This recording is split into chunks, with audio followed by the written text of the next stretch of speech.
This is Jocko Podcast number 289. As the SEALs from Zulu platoon inserted into a rice paddy near where they had taken fire, Nelson's Huey, a UH-1 Bravo gunship, commenced a right turn at 80 feet above the ground to cover them. Lieutenant Junior Grade Carl Nelson, a fire team leader at HAL 3 Detachment 1, commanded 2 Seawolf gunships during Zulu's last mission. He already had flown more than 600 combat missions. His co-pilot, Lieutenant Junior Grade Earl Shout, controlled the M134 miniguns, while Petty Officers Michael Dobson and Tom Clavon fired the left and right, respectively, M60 machine guns from the doors. Lieutenant Junior Grade Edward Dyer would pilot the Huey UH-1 Lima Sea Lord transport that would insert and later extract Zulu from a very hot landing zone. Shout worked the LZ's edge with his miniguns, while Dobson and Clavon fired their M60s.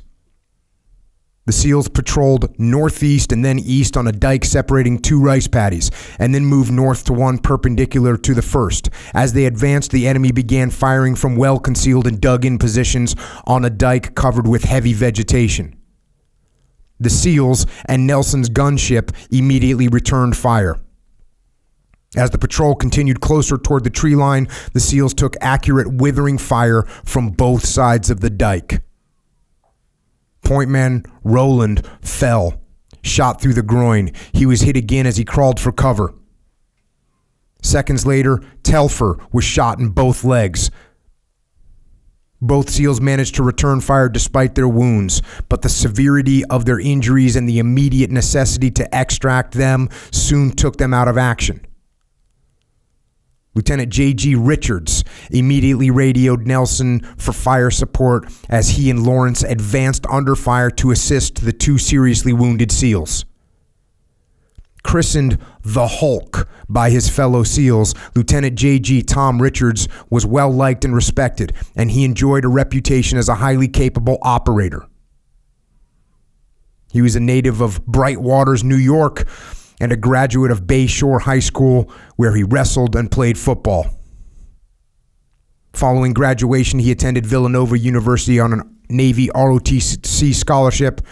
There, he lifted weights and routinely bench pressed 400 pounds. He was commissioned an ensign in the Naval Reserve in 1969. As Lieutenant J.G. Richards dragged Roland to cover, one round passed through Richards' right hand, hitting the Stoner machine gun's pistol grip. Nevertheless, Lawrence, Hedge, and Futrell returned fire. Richards continued to expose himself to enemy fire to drag the wounded to cover. When the automatic weapons man Futrell was shot in the chest, he cried out, "I'm hit, I'm hit." Lieutenant J.G. Richards, sensing the rising panic in Futrell's voice, suspected the man was going into shock. To distract him, Richards ordered Futrell to shut up and return fire. Futrell briefly did so with his M60 and did not go into shock. As Futrell became semi-conscious, Richards pulled him back as well. When Lawrence and Hedge ran out of ammunition minutes later, Richards passed them the linked 5.56 ammo for his now inoperable Stoner machine gun. The squad regrouped behind a dike, and Richards urged the SEALs to keep pouring fire into the enemy as he radioed for emergency extraction. As the battle raged, extraction became imperative. Including himself, Richards had 4 wounded men, 3 of them critical. For Lieutenant J.G. Nelson and the Seawolves, there was no hesitation. He said, quote, "My crew knew that leaving anyone behind was not an option." When Nelson saw Richards dragging the wounded SEALs to cover, he alerted Dyer to get ready for extraction and descended to cover it from an altitude of about 50 to 70 feet. From the ground, Lawrence and Hedge provided covering fire with their Stoners. Nelson's gunship hit the enemy with devastating rocket and minigun fire, while Dyer urgently searched for the SEALs' exact location. On his second pass, Dyer spotted them huddled next to a dike and came in hot, bleeding off airspeed during his approach. As the slick hovered, skids wet in the rice paddy, Richards dragged each of the 3 wounded SEALs in turn over the dike, then through the rice paddy to the helicopter, lifting each aboard with his one good hand. Richards later wrote, "With one hand, it was probably my heaviest lift I ever made. Best one, too." Enemy fire intensified during the loading. Lawrence, still providing covering fire, was about to climb aboard when Dyer began to pull pitch for liftoff as enemy rounds hit the fuselage. Lawrence grabbed the slick skid and held on for dear life until the Hulk reached down with his uninjured hand and hauled Lawrence aboard. Having flown more than 600 combat missions, with scores of those flights in direct support of 2 SEAL teams, Nelson vividly remembers the scene unfolding below his gunship as the platoon struggled to survive. Nelson recalls, quote, watching a wounded Tom Richards under intense enemy fire drag each of his wounded SEALs to safety across a series of rice paddy dikes and load them into the Sea Lord Kilo. It was the most heroic act that I have ever witnessed. Tom Richards' heroism rates a Navy Cross at a minimum. He directly saved the lives of his platoon. And that's an article from the Naval Institute. You can find it online. And if you fast forward from that event, which took place in 1971, fast forward about 20 years to 1991. And I was a new guy at SEAL Team 1, and it was a Saturday morning, and I was in the gym at SEAL Team 1 alone cranking some Metallica on the stereo system. And when I say cranking, I mean it was ear-damaging levels of noise because I was young and stupid. And then the Hulk walked in, and he was wearing his gym clothes, and he was there to get a workout. The same guy, this now who was Lieutenant JG. This is now Captain Richards, legendary SEAL that you just heard about. It's now 20 years later, and of course I knew who he was. We all knew who he was. He was the Hulk. Then he walked into the gym to get his workout on, and so I respectfully walked over to the stereo and turned it down, turned the dial about halfway back to bring it to a normal listening level. And as I did that, the Hulk shouted, "Hey!" And I looked over at him and he said, "Turn that back up." And I said, "Yes, sir." And I did. And you fast forward another 6 or 7 years on top of that, and I was walking into the Admiral's office. Now Admiral Tom Richards, the Admiral in charge of all the SEALs. And I was going to interview with him, hoping to get a letter of recommendation for selection so I could get my commission and become a SEAL officer. And he gave me that recommendation, and I did end up getting selected. And I'm certainly thankful to Admiral Richards for that, but more important, I'm thankful for what he did for America and for the teams, and for me in the end. And therefore, I am also thankful for those helicopter pilots and crews for getting him and his platoon out of there. And these are the same helicopter crews that risked their lives time and time again to get the SEALs out of the worst possible situations. These were the legendary Sea Wolves, the U.S. Navy Helicopter Attack Squadron 3. And this is a unit, is the most highly decorated naval aviation unit. Collectively awarded in Vietnam 5 Navy Crosses, 31 Silver Stars, 2 Legions of Merit, 219 Distinguished Flying Crosses, 156 Purple Hearts, 101 Bronze Stars, 142 Gallantry Crosses, over 16,000 Air Medals, 439 Navy Commendation Medals, 228 Navy Achievement Medals, 6 Presidential Unit citations, and 2 meritorious unit commendations. And we have had the honor of having a Seawolf pilot on this podcast once before, Dennis Rowley, podcast 153.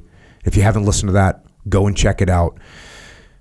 But tonight, it is an honor to have two more Seawolf pilots with us, John Farr and Carl Nelson, the same Carl Nelson you just heard me read about, who provided cover fire while Zulu platoon extracted from a serious gunfight. Our relationship in the SEAL teams with the Sea Wolves in Vietnam will never be forgotten, and therefore it is an honor to have you two gentlemen with me here tonight. Thank you. Thank you for coming. Happy to be here. So I know, I know I could sit here and just listen to you guys tell stories about Vietnam for the entire time, which we will get to.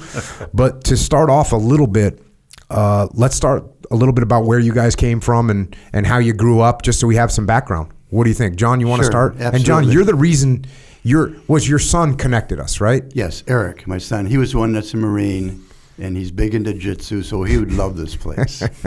So he does quite a bit of that.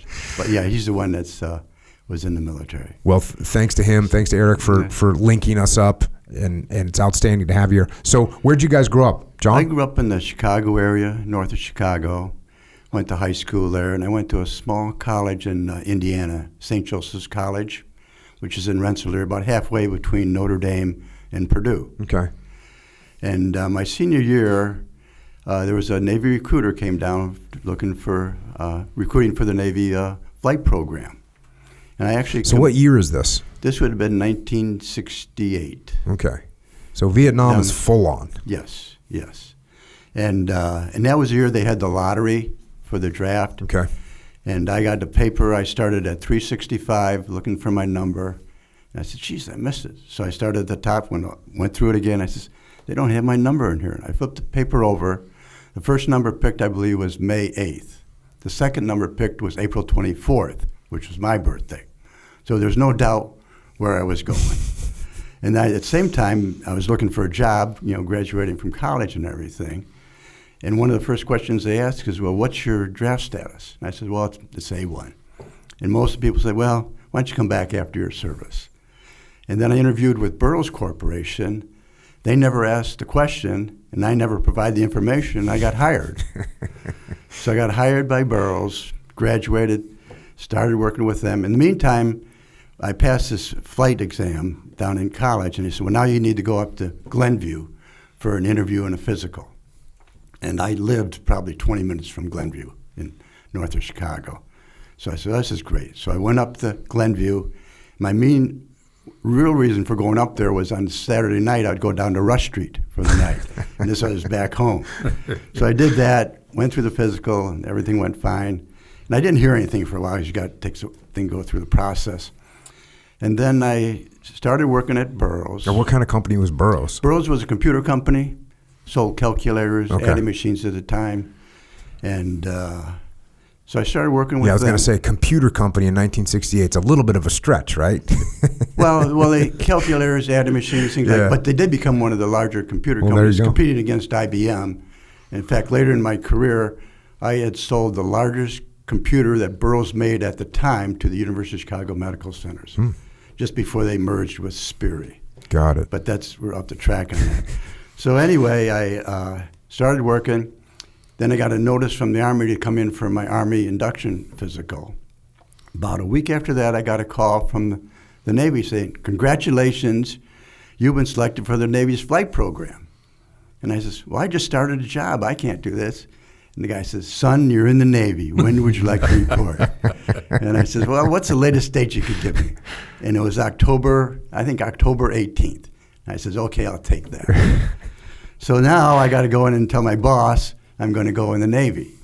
So I went in early one morning because he was always in early, and sat down, talked to him, says, Joe, I went through this program and I've been selected for the Navy flight program.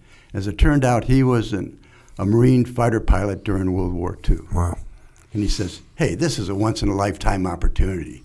You can't pass it up. Burroughs will always be here. So I worked the summer with them, and at the end, they had a little party for me. Had this big cake. They had a bunch of little airplanes on it, and gave me a kind of a nail clipper kit that I have to this day. And so that's how I ended up in the Navy. When you were growing up, so you were going to high school in like the early 1960s? Yes, I graduated in '63 from And it sounds like you were pretty. You had a plan, right? You know, you wanted a job. You kind of had you knew you knew that you were going to move forward in a positive way. Yes, very much so. Yes. Well, and my father was in a corporate world in business, and as a side story, he was actually Eisenhower's personal mess sergeant all during World War II. He went over as Patton's mess sergeant. Eisenhower found out about him, brought him on his staff. And so he was with him for 4 years, and I might as well tell this story. And Yeah. he finally got No wonder. Is that cool? There was some conflict between Eisenhower and Patton. He took his best freaking cook. And so, and finally, before my dad passed away, we got him to write his memoirs, just for the family. And Carl, many of our friends have read it. And in there, one point, he was coming back to the States. And so he asked people on his staff, would you like to come back to the States? And of course, all his So this was movements- Eisenhower was coming back to the States? to meet with Roosevelt Got for it. just like a week or so. Of course, all his movements are top secret. So he wrote a letter to my mother and says, meet me at D.C. at this hotel, and it's all coded. So he came back, and of course, 9 months later, I'm around. And of course, my mother lived in Elmira, New York. That's where I was born. And of course, nobody knew my dad had been home. And Or talk in the neighborhood. Yeah, talk in the neighborhood. Over the back fence. So anyway, Eisenhower bought me a war bond. And at some point they had cashed that in. I wish I'd have kept it. It would have been really worth something today. But I do have the letter signed by Eisenhower authorizing the purchase of that war bond when I was born. Outstanding.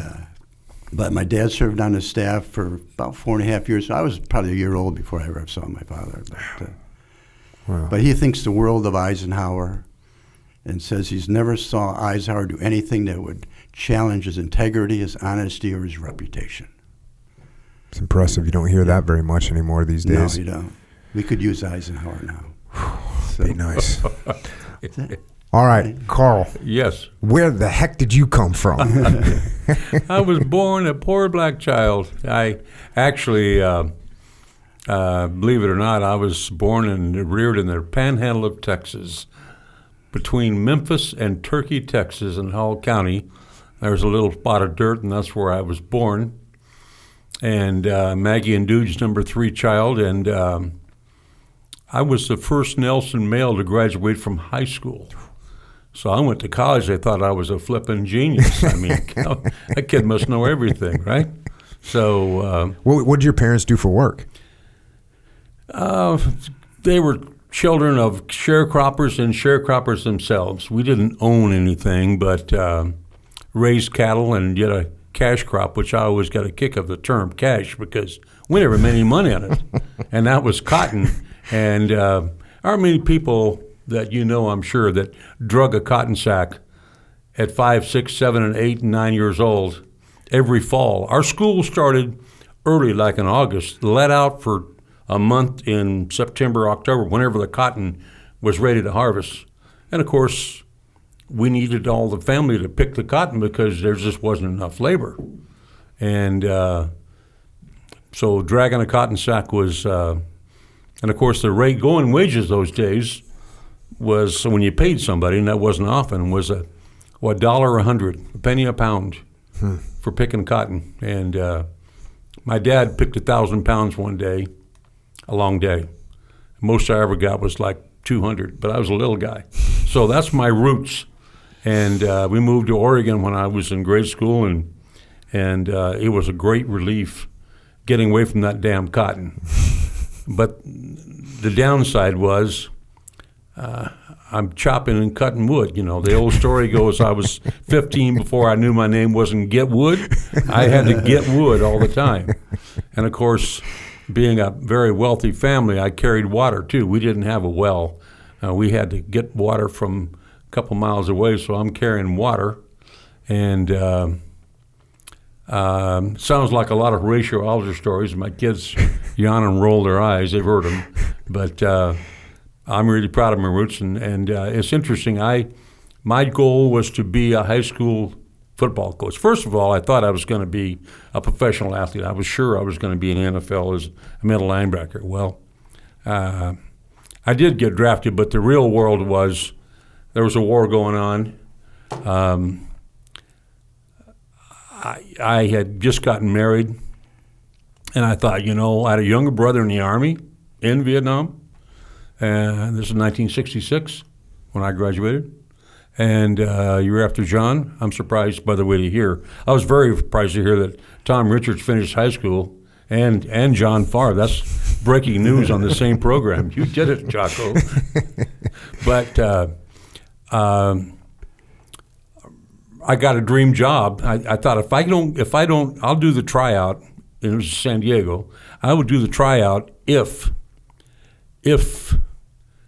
I don't get a real job that I really first-class job. I wanted a first assistant job in a high school, and a large high school in Oregon, and I got that job. So I didn't go to camp, and but then I had the guilt setting in all year long, and my brother's still serving. He's going for another tour in Vietnam, so I resigned I was to be the head football coach of Springfield High School the following fall, and it was like April, May, and I couldn't do that. I resigned that job. I went, my department head, I taught boys PE and chemistry in high school.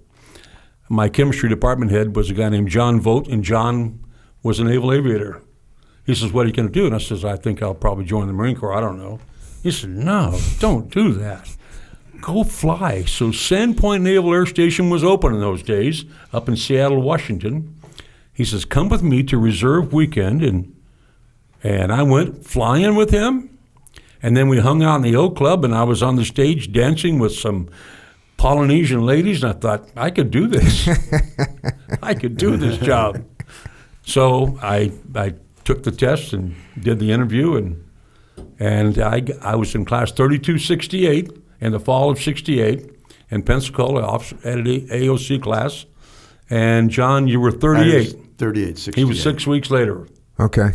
So there you go. So did you guys meet each other after that when you got into the actual aviation training program? Yeah, we met in Vietnam. Yeah, okay, you didn't meet we until got Vietnam. to be friends there. He was always far enough behind me that I didn't really get to know him. Only 3 months, but as you go through, it's pretty intensive training. Right. And not a big socializer, nor was John, I don't think. And we worked pretty hard, and so I really got to know John in Vietnam. Matter of fact, I think we looked in the logbook today. My logbook's somewhere in the bottom of storage in Sanger, California, but I think we flew together probably a couple dozen times. Oh, yeah. And he was my, as we called it today, we called it a Clarence Pumpkin, co-pilot, CP. Okay, got it. He was my Clarence Pumpkin. So, and a damn good one, by the way. It's I don't want to make him feel too good about himself today, but he, it's critical. Every job in a cockpit's a critical thing, combat or not. But getting where you're going and all systems being switches in the right position, and when you roll in and put me hot, that means we know what we're going to do with the intervalometer, whether we're going to fire a pair or two pair, and keeping an eye on things as a co-pilot, besides operating the miniguns or whatever else he does. Mm-hmm. So John was excellent, and having a co-pilot that knows what he's doing. More than once, you have to fly with guys, and you probably have too, John. Sure have. You look over and say, "Don't touch a dang thing. Just don't touch anything. I'll let you know when I want you to do something." But John wasn't that kind of guy. He was in the mode. He was a good guy. So when did you guys figure out or get assigned helicopters as opposed to whatever else the Navy has to offer? Is that happening at flight school, the end of Yes, flight school? Yeah. Well, you go through flight school, and you go through primary training, which is flying the T-34, the advanced training, which is flying the T-28. And it's after that, after you've done your carrier landings and your instrument flying, your formation flying, stuff like that, you either go multi-engines, jets, or helos. In my situation, my class, they were needing helo pilots for Vietnam. So they took my whole class and said, "You guys are going helos." And for me, it wasn't a burning desire for one or the other. There were some people that wanted multi-engine because they wanted to go with the airlines, or people that wanted to go jets because they wanted to go jets. And I told the guy, I says, well, I like to fly the big transports. And he said, well, then you should have joined the Air Force. So going with Helos was fine with me, and got through the program. I'm glad I did. And I think flying in HAL 3 was probably the last of the World War II type flying. As long as you brought the plane back in one piece, they really didn't care, what you did. There was a lot of there were rules and flight rules, but the job was to get the mission done, and that was the main thing. And whatever it took to get the mission done, that's what you needed to do. I was in flight school, and I had my primary flight instructor was a guy named, I'll say his name, Johnny Hankel. Johnny's retired in Florida. I just called him the other day to thank him. I haven't talked to him since 1969. And so I on the Seawolf mail list that you get comes in with addresses, numbers. I said, there's Hankel. That's the same guy, I bet. I called him up. A lady answers the phone. Who may have said is calling? I said, tell him Carl Nelson's calling, like he knows, like he remembers 42 years ago. And so, more than that, 52 years ago, I'm sorry. And so he comes on the phone cautiously, like, I'm not buying anything type of voice. Hello? I said, Johnny Hankel. He says, who's calling? He didn't admit to anything. Well, I said, hey, I'm a flight student of yours from February of 1969. Softly Field, T-34. And he says, Jesus Christ, really? And I said, I'm sure you remember me. And he said, actually, I don't. And I said, I know you don't. But here's what he did. I was getting ready to solo, and I thought I was going to fly jets because I left my teaching and coaching job. I went in the military because I wanted to serve in Vietnam, where my brother was serving. And he was serving, actually, back up the clock. When I got into Officer Candidate School, he was serving. Sadly, he was killed in action on November 23rd, 1968. So 22-year-old young man, second tour, infantry, 25th Infantry. And so anyway, I was in a hurry to get there. I wasn't trying to get even. That wasn't my goal. I just wanted to serve, and I wanted to get to Vietnam, and I thought jets was the only way to get there. I knew I couldn't do it in the transport. I didn't want to fly mail to Saigon. Oh, God bless the mail guys. And so I read about there was a pool in advanced training in Mississippi. I thought, oh, my God. And then Nixon's trying to stop the war. Good Lord, that guy's trying to ruin my plan. So I was pretty depressed. And Hank, what was the pool? What do you mean there was a pool? Well, there were in flight training, they try to keep it moving through quickly. They're on a schedule to get students through the syllabus every flight from primary to advanced. And after primary, you go to Meridian, Mississippi to advanced jet training, or you go to the Ellison for the T-28 flying, where they're preparing you for fixed wing or helicopter. Or for a multi-engine helicopter. And so that's where the decision was made after you finish primary and Softly Field, VT1 they called it, to T-34 Mentor. So I was, I'm getting down to about 3 or 4 more flights to go, and a pool would be where there was a weather holdup or a maintenance holdup or whatever, and the students were backed up. Got it. And so instead of getting through Meridian, which was kind of intermediate training, instead of getting through Meridian in 6 weeks, it might be 3, 4, 5 months. And I thought, good Lord, I will never get out of here. Because after Meridian, you got to go to Kingsville and Beeville, and then you get your wings, and then you go to Iraq, and it's a long time. I didn't have much time. From the time I started flight school until I got my wings, it was 11 months and 9 days. I was in a hurry. It was an 18-month program. John went through pretty quickly, too. I was in a hurry. Well, that day, Hankel says, what's wrong? You seem a little down. I said, I'm way down. Here's the deal. They got a pool and Meridian. I'll never get out of this damn place, and the president's going to stop the war. What am I going to do? This is awful. And I gave up my great coaching job. And he says, what are you doing tonight? I said, I'm studying, sir. I wasn't studying. He says, come to my house. He gave me the address. I go to his house. My wife and I, and this is, he's a JG, pretty important guy when you're an ensign. Yeah, And yeah. he's got his wings and everything. And I thought, wow, I'm going to an officer's house, and he's a senior officer. And I got there, and we have, I don't know what we had for dinner. I don't remember. I was just nervous, and what do I do? How do I act? Trying to remember all the charm school stuff they told us. Well, he brings out 8mm movies, HAL 3 movies. And I went, oh, my God, what is that? And he told me, and I went, man, I flew out of his house, and I flew all the way through to get my wings at Ellison. And then I sweated Ellison because at my week to get my wings, they only 2 slots for HAL 3. Can you believe that? 2 slots. Buzzy Buzzell and I, Buzzy passed, great guy, great friend, but Dick Buzzell and I got the orders. So was that the first time you heard of HAL 3? First time I heard of HAL 3 was from Hankel at VT1 when he showed me the home movies. And I didn't tell anybody about it, like my secret. I wanted to make sure I got the job. I'm not giving any leads to anybody.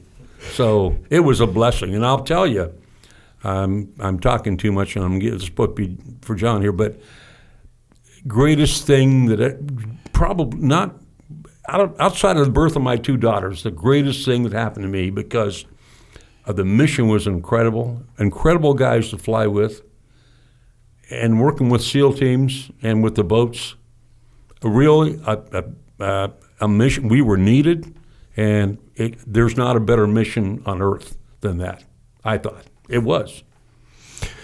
When you get assigned to HAL 3 out of flight school, where do you go? Well, the first thing we had to do is we had to go to Fort Rucker for 3 weeks for gunnery training because the Navy didn't have any gunnery training for the helos or anything. The Army had that. So we spent 3 weeks in Fort Rucker, which is in Alabama, went through gunnery training. Then we had to go through SEER school for escape and evasion and that. So we went through that, and that was interesting. And I did mine in Little Creek and actually was out in the field in Coronado. And I can remember after that, and you're out there for about 3 or 4 days, and coming back, they were on a bus bringing us back to the base after this. Then they stopped at this hamburger place. And I hadn't had anything to eat, for 3 days or so. Went in and got a cheeseburger, and I can taste that cheeseburger till today. The best cheeseburger I've ever had. And but then we got back, and then you got orders. It was actually about 6 months from the time we finished flight school before I got to Vietnam, which was the 1st of August. And I got my wings in February. It was 2 of us that got our wings. The other was a Marine pilot. And he was flying Cobras, and he was actually killed in Vietnam. Did HAL 3 have any presence in America? Like, was there a headquarters here or anything? No, so no. you didn't even that's it. You were just kind of on your own, working through the system. Yeah. And Actually, then, the squadron was commissioned and decommissioned in Vietnam. Yeah. That's it's like the only one that's commissioned and right. decommissioned Right. in a combat zone. Right. So there's no presence. There's no headquarters back here. Nothing. No. So you don't even meet your team until you get to Vietnam. So you got Ben the, Toohey, right. I just had the pleasure, by the way, I go back to Louisiana annually because, and I'll say it here, and not named to be unnamed, but one of my door gunners, unfortunately, is in prison in Angola, not a good place to be, Louisiana life. And on this trip, I got to meet a guy, 92-year-old Robert Spencer, retired Navy captain, the first commanding officer of HAL 3. He stood the squadron up. Yes, he did. And he's if you saw the Scramble the Sea Wolves, he's in there. And quite a character. And you go to his house, and he'll smoke 25, 30 cigarettes in an hour, and I was there, and drank 8 or 10 bottles of beer right there in a little cooler right next to his chair. Great guy. What's the go ahead. Well, I was going to say he's 92. He's probably doing pretty well. So, so my first, when I got to HAL 3, then we got to Ben Toohey. And then you had the first part of it, you have these FAM flights just to get familiar with the area. And one of my first flights, I was just telling Carl about this today, that one of my first flights was to hoist a 3-holer down to Det 6. Expand on that. So then Carl says, well, we built our three-holer. So the three-holer was the outhouse. Okay, And they didn't it. have one down at Det 6 because Det 6 was just kind of forming up. And so I went there and dropped that off, and it was... That was your first combat mission? I guess one of my first missions, yes. He was in a combat zone. He was hauling a crapper, slinging But it. then, so one of my later flights was about a month later, was when we had one of our helos get shot down. And this was at VC Lake, which down near where Det 6 was, down by Sanendak. And I was flying with a guy that was in his last couple of weeks in HAL 3. And most of the time, they're just doing easy stuff. We got this call, the helo was down. We went in to get the people out. Everybody was killed. It was in a kind of a swamp area. We were able to get one of the bodies out. And this time we're taking fire. And I was shooting an M16 and I was a co-pilot, I'm shooting it outside. You finally get one body, and we get out, and some Cobras came and able to get us out. Then they brought in some Val 4, the Black Ponies, and they kind of cleared the area. And then they were able to secure it and get them out the next day. But when we get back and landed, probably a foot behind where I was sitting, there was a round of 5 rounds right behind where I was sitting. So that was my very first combat. And, You'll hear about VC Lake. What was that date, John? That was September 15th. Big, And so- major operation. We lost 4 Seawolves that day. Yeah, all from Det 6. Yeah. So then 2 weeks later, I was assigned to Det 6 as one of the replacement pilots. So it was funny. First I take the three-holer down there. Then they got this mission where they lost some of the pilots, and then I am assigned to Det 6. So I was like destined to be there. And you said to them? I was the guy that brought you your first three-holer. I showed up and I said, I brought your three-holer. I'm John Farr. Oh, okay, come on. And so we were there, and actually Sanendak got blown up. So we want to go into that story. On the 20th of October, I got there the 8th of October, and we got mortared. And the Sanendak was on the river. And we didn't have any perimeter around where the helo pad was, but they had all the barges and that for the swift boats. So all the swift boats were down there, big barges with fuel and everything. It was about, 20, 30, a couple hundred feet from where the helo pad was. And one night, it's very distinct sound when you've got the incoming. So we heard the incoming, ran to the bunkers, and it was late, early evening. And I was actually reading Catch 22. I was about halfway through it. I still haven't finished Well, the book. that's ironic. Yeah, exactly. Isn't it? Yeah. So there was a little lull in the action. We ran and I was on flight status, and we ran to the helos, and we got airborne, and we flew the rest of the night. And we scrambled Det 1. They were just down I was there. And Earl and Carl, we flew all night long, just putting in strike after strike, going back, rearm, refuel. Finally, in the morning, we kind of got it secured. We went back and landed on the pad, and they had come in and ransacked their shacks and everything. We wanted to make sure, see if the people were still in the bunker. They actually had gotten to the barges and got on swift boats and got out to sea.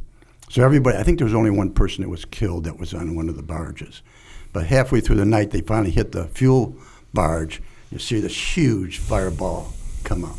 And you could see it from down where Det 1 was, which was probably 50 clicks away or so. And Easy to navigate there. Look at a big bright flight, yeah. And then the next day we found out there was 5 rockets pointed at the helos, because you're most vulnerable just as you're starting to lift off. And for some reason, he messed up. They didn't work, but they didn't go off. And we found out afterwards we were the first detachment to ever take off during a mortar attack and make it. Another record. So, yeah.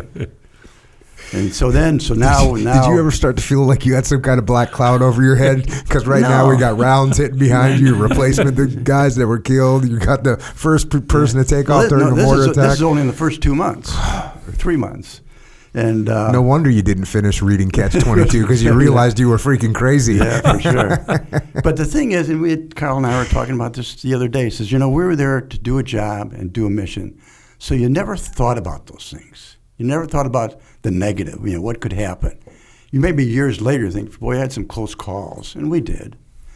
but not when it was happening. When it's like when they say the pilots are always so calm, you're always flying the airplane, and that's all you're focused on, is to fly the airplane. If the engines go out or that, and they say, well, why aren't they screaming or anything? Because they're focused on doing their job, which is to fly the plane safely and land it. How well did you guys feel you were trained when you showed up there? Highly trained. I think we were some of the better pilots, and because we were very trained and we'd done this a million times, and then flying in combat, it was a little more intense. And you're focused on your job. I think the Navy does a great job of training their pilots. Just doing the carrier landings was a piece of cake. I said, what's so hard about this? Of course, we did it on a beautiful day, calm seas, but we had shot, probably 1,000 approaches simulated at land. So you get out to sea, and it was nothing hard about it at all. Of course, at night, in rough seas, that's a different story, but...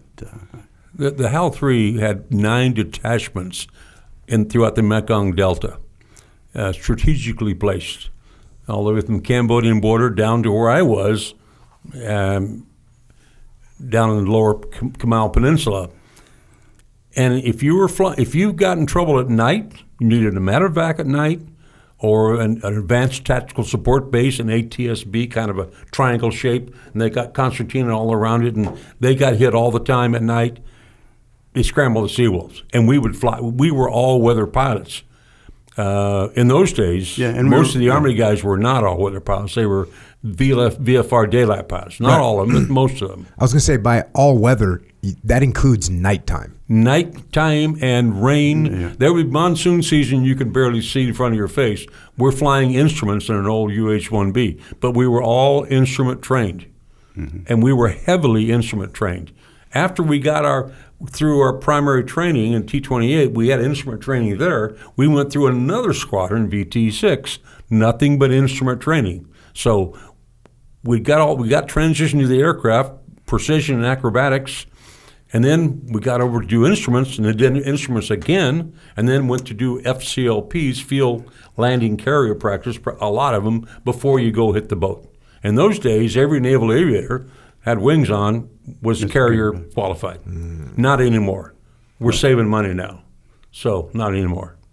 And obviously the Army's just not even landing on carriers at all, and you don't. I mean, just in the regular Navy, you got to fly a helicopter to do a resupply at sea, and there's that deck's moving, and you got to do all weather anyways, and there's no horizon half the time and everything else. Whereas you don't necessarily have to contend with that in some of the other services. It was always interesting to me when an air cav package would come down to where I was, solid anchor, sea float, but solid anchor when we had the runway. They would come and get there by 9, and they usually leave by 5. Got to get back. And when it gets dark, okay.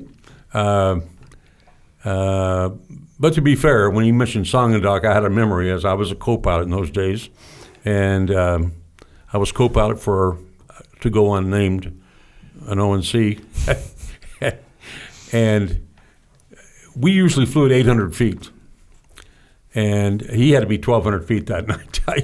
I said, "Sir, we're getting nosebleeds up here. Our rockets are burning out before they hit the ground." But anyway, that's what Songendok reminds me of. Yeah. So after that, they brought in an LST, and we flew off an LST the rest of the time that we're down there at Songendok. After that, so that base got kind of overrun then. Mm-hmm. Yeah, but they got it secure, and they still kept the swift boats there and everything. But they did overrun it that night, didn't they? Yes, they did. Yes, they did. And then they left. I'm assuming they left. Yeah. Well, we secured the area. We got the area secured again, and we went back in. But then they moved the helipads. Well, we didn't keep the helipad. They brought in an LST, and we flew off the LST the rest of the time. So going back to showing up, you show up there. You feel like you're saying you were well trained, and then what was the kind of on the job training procedure to get you guys where do you start off as a co-pilot every time? Is every new guy starting off as a co-pilot? Yes. We didn't have enough time. Your minimum time for an aircraft commander was 500 total flight hours. Most of us showed up out of training command with 250, 260, 270. So you transition in any squadron or Navy when you get there new, you have to transition to the type. You go through what's called a RAG, replacement, a lot of acronyms as you know, replacement air group. And so you go to the RAG, set you up on all the systems, fly the airplane, and you're a co-pilot. When you have enough time and you qualify, you become aircraft commander. And with HAL 3, once you show the capability to manage and control 2 aircraft and tactically be more knowledgeable, you become a fire team leader, FTL, another acronym.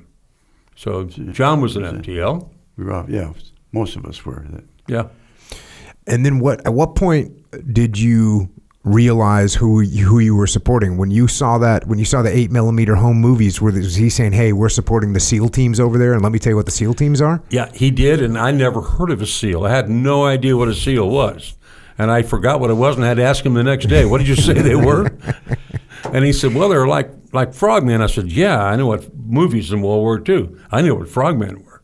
And he said, well, they've evolved from UDT. They're still a UDT, but and then that was 1968. The SEALs hadn't been around a long time as SEALs.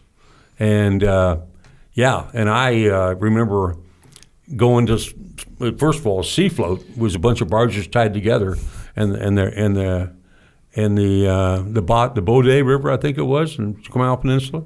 And it was great because they had 2 SEAL platoons there. We lived on these barges. The Johns were, the river was rushing down below, this way at morning and this way in the afternoon.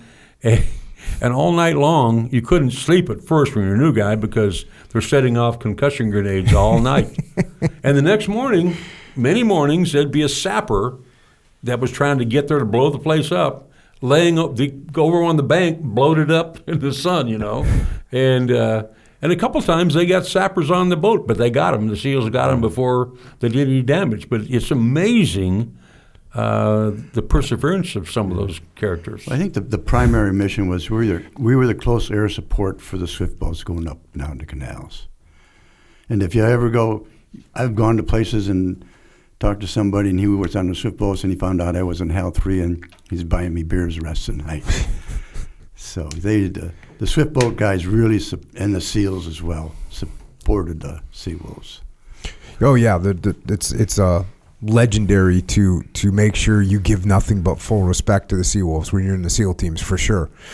So what's the normal mission look like? How are you getting the tasking? Are you meeting with guys beforehand? Are you meeting with the SEAL platoons and going over, hey, here's where we want to get dropped off?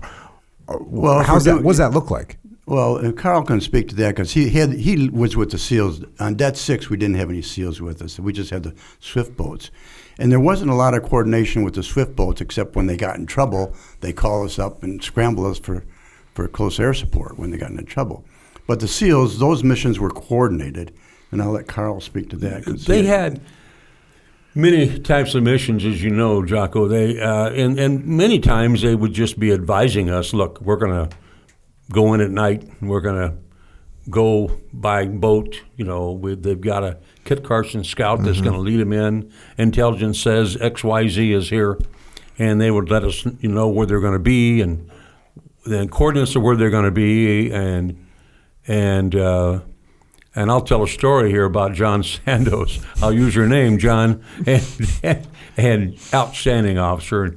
And the good news on him is he operated often and heavy and nightly. It seemed like, I don't think he got it. There was one Purple Heart in his group, but he was a heavy operator, and hats off to him on that one. So, but he did a night operation. One night he let us know where he was going to be, and we were on Ready 5 to scramble the aircraft. Our gear's all in. We've done all the checks. We've cranked it once. It's ready to go, and you literally hop in there and you're airborne in I've heard the term 3 minutes. We got off a lot quicker in 3 minutes lots of times. And we got airborne, and it was black, literally black. Well, we'd pre-brief John. We gave John what was the strobe called that we had, John, that we carried? The little strobes that it had a guard around it, and it would. Oh, a directional strobe? Yeah, it was and he had one, and he had a Prick 90 radio of mine that I gave him because it was small and it was easy to operate. And so John himself, tough SEAL, he's out there, and the enemy's over here, and Freedom's over here, and John is between both of them, and he's going to defend. And he's out there, Seawolf 1-3, put some fire in northeast about 030, and just walk it in, and I'll tell you when to stop. Okay, so I rolled in and started laying rockets in, and it was hilarious because he goes, okay, a little closer, and his voice starts raising. A little bit closer. That's close enough. And I could hear rockets going off in the background. And here I am, safe and sound at 800 feet or whatever I was, 600 feet. And it was hilarious. And I never let him forget that, ever. So when you're flying it's really how black it can be at night. Like, it can be so dark outside. So when it's that dark, you're just flying pure instruments. You're just looking at you're not even looking outside because there's nothing to see. Unless you're looking at fire coming up at you. Okay. Then it's real bright. Sometimes you get lucky and there's a moon out. If there's a moon out, then you get flashes of light off the squigglies and rivers and streams but there's nights out there when you're like this, and that's when you have to have a co-pilot who knows what he's doing, who can navigate, because you're busy as hell keeping that thing on altitude, on heading, and realize you've got a wingman who's got to have discipline too. He's got to know the heading you're on and the altitude. You got anti-collision light, top and bottom, so you can keep track of each other. But it can get hairy out there at night, and it's. Some guys, you look over one time, I mentioned Earl Schott's name. Earl was a co-pilot of mine many times, good guy, but he was over there like this. He got the leans pretty bad because the semicircular canal is kind of getting messed up, and you think you're level, but you're not when you start getting vertigo. He's over there like this. I said, okay, Earl. It was just we weren't in combat or anything. We were just flying, and he's over there leaning sideways. I said, okay, Earl, you got it. He said, oh, that's okay. That's okay. No, Earl, you got it. He said, no. And I'm over there laughing, the crew's laughing. But Earl, excellent pilot. But once in a while you can get him like that. But no, it is dark, and it's like, how do you say, the inside of somebody's rectum? How do you say that nicely? It's dark. I think you just did it. Okay. Yeah. But once again, if you do it enough, you know how to do it, and you're comfortable doing it. So what were the Swift? Let's talk about the Swift boat operations, because those guys were pushing up and pushing the envelope into enemy territory. What was that op tempo like? Well, they'd scramble you, and you go to where the coordinates were, then you were just putting in fire. And once again, they would say, shoot right over our heads, and say, well, why don't you pull back a little bit, just to make sure. But those would get intense, and I think you saw quite a bit of that when you did the documentary on Scramble of Seawolves. And that's what it was like. We were out there supporting them, putting in close fire to them, just so they could get back out of that situation. And you mentioned, John, the World War II attitude when it comes to flying and fighting, and I mean, I get that, but can you talk a little bit more about? I know that the way you all felt about your gunners, the guys that were on your birds, but also your maintenance crews that were keeping your birds up and running and using beer cans to patch them up and whatever else. So that's sort of the World War II mentality that you're talking about, where you said there were rules, but you had to do the mission, right? And I think was part of it. It was a team effort. So you talk about the gunners and the maintenance people. We all worked very well together. We all had our part to do, and it was all coordinated, and it all came together. And we had to make the gunners do their job, the maintenance people, and it was a team effort. And everybody supported the team, and all had the same mission to do, even though it was a different part. It's like a football team. You got your job to do, and it doesn't work unless you're doing your part of the job. And that's what we did. It just worked. I was going to say, and you ought to know, Jocko, is that a fire team and most detachments would come on for 24 on, 24 off. For 24 on, you're on for scrambles. You get your meals and you get your rest when you can, but you're on duty from noon to noon. Usually we did it, but and anything that happens during that time, your crew's at the ready. You're all briefed, and by briefed, you go down to what we call TOC with the Army, the Operations Center. We know where their artillery's at. We know where all the units are. We know what their radio frequencies are. We know what the planned operations are. We have a general idea where the bad guys are, but most of the time, when we weren't actually involved in a combat operation, we'd be patrolling and basically looking for trouble. That's what we always did. And we'd usually find it. And sometimes people get it never. I have a hard time thinking about a flight that I was on that we didn't get shot at. I'm sure there were some, but it was rare that we didn't get shot at. And we wanted them to shoot at us because we could shoot back. We could know where they were. Didn't have to call for a clearance. They shot at you. You could just return fire. In my AO, our AO down at Det 1 before I went to Det 6 was John, and the AO we had was literally a free fire zone. We could shoot any eligible age male. Now we didn't. Mm-hmm. That's not how we operated. We didn't go blowing up hooches and shooting randomly and we didn't shoot at animals. We didn't do that, honestly, ever. I mean, you do that on somebody's crew and you're going to get your butt kicked off and back to home guard in a heartbeat. We were professional, but eligible age male could be that we might just take his sand pound out from under him, because he's in the wrong area. We don't kill the guy, but he's swimming. And if it's a guy who gets stupid and starts shooting back, well, then we erase that guy. But again, we were pre-briefed. We knew where everything was, what was going on, and more often than not, we could brief TOC as well as they could brief. We could get the frequencies from them, but the intel we could feed to them. We knew what was going on everywhere. So in a 24-hour period where you're on, so you said you do 24-hour on and then 24-hour off? In the 24-hour period that you're on, how much time are you in the air?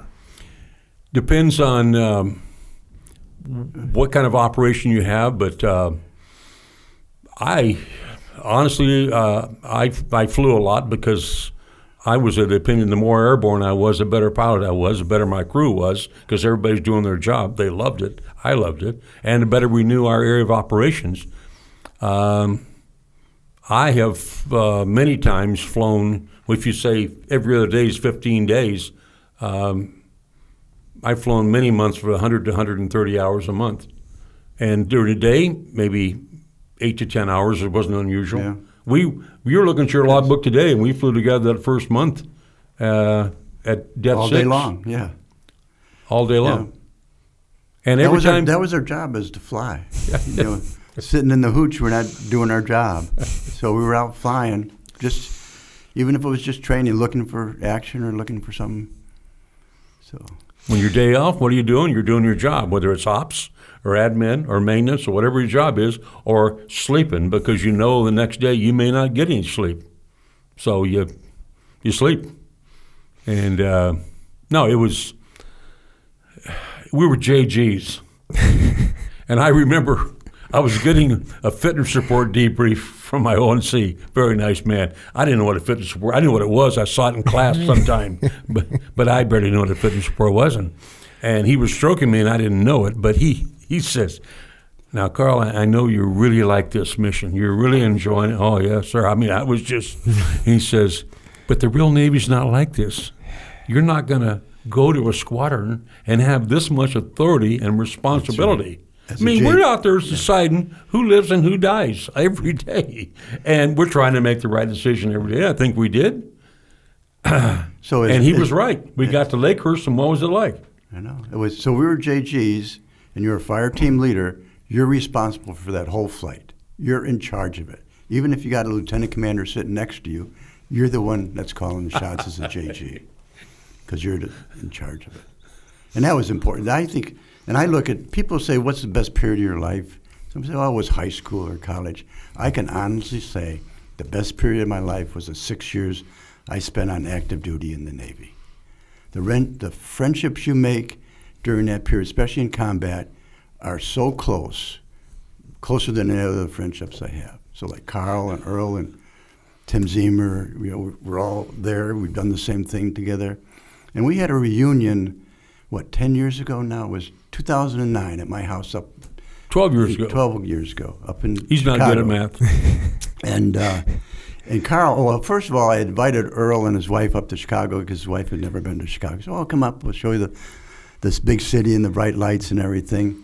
And then an hour later, I get a call from Carl. Says, "Well, thanks for inviting me," because I asked Earl to talk to him in the meantime.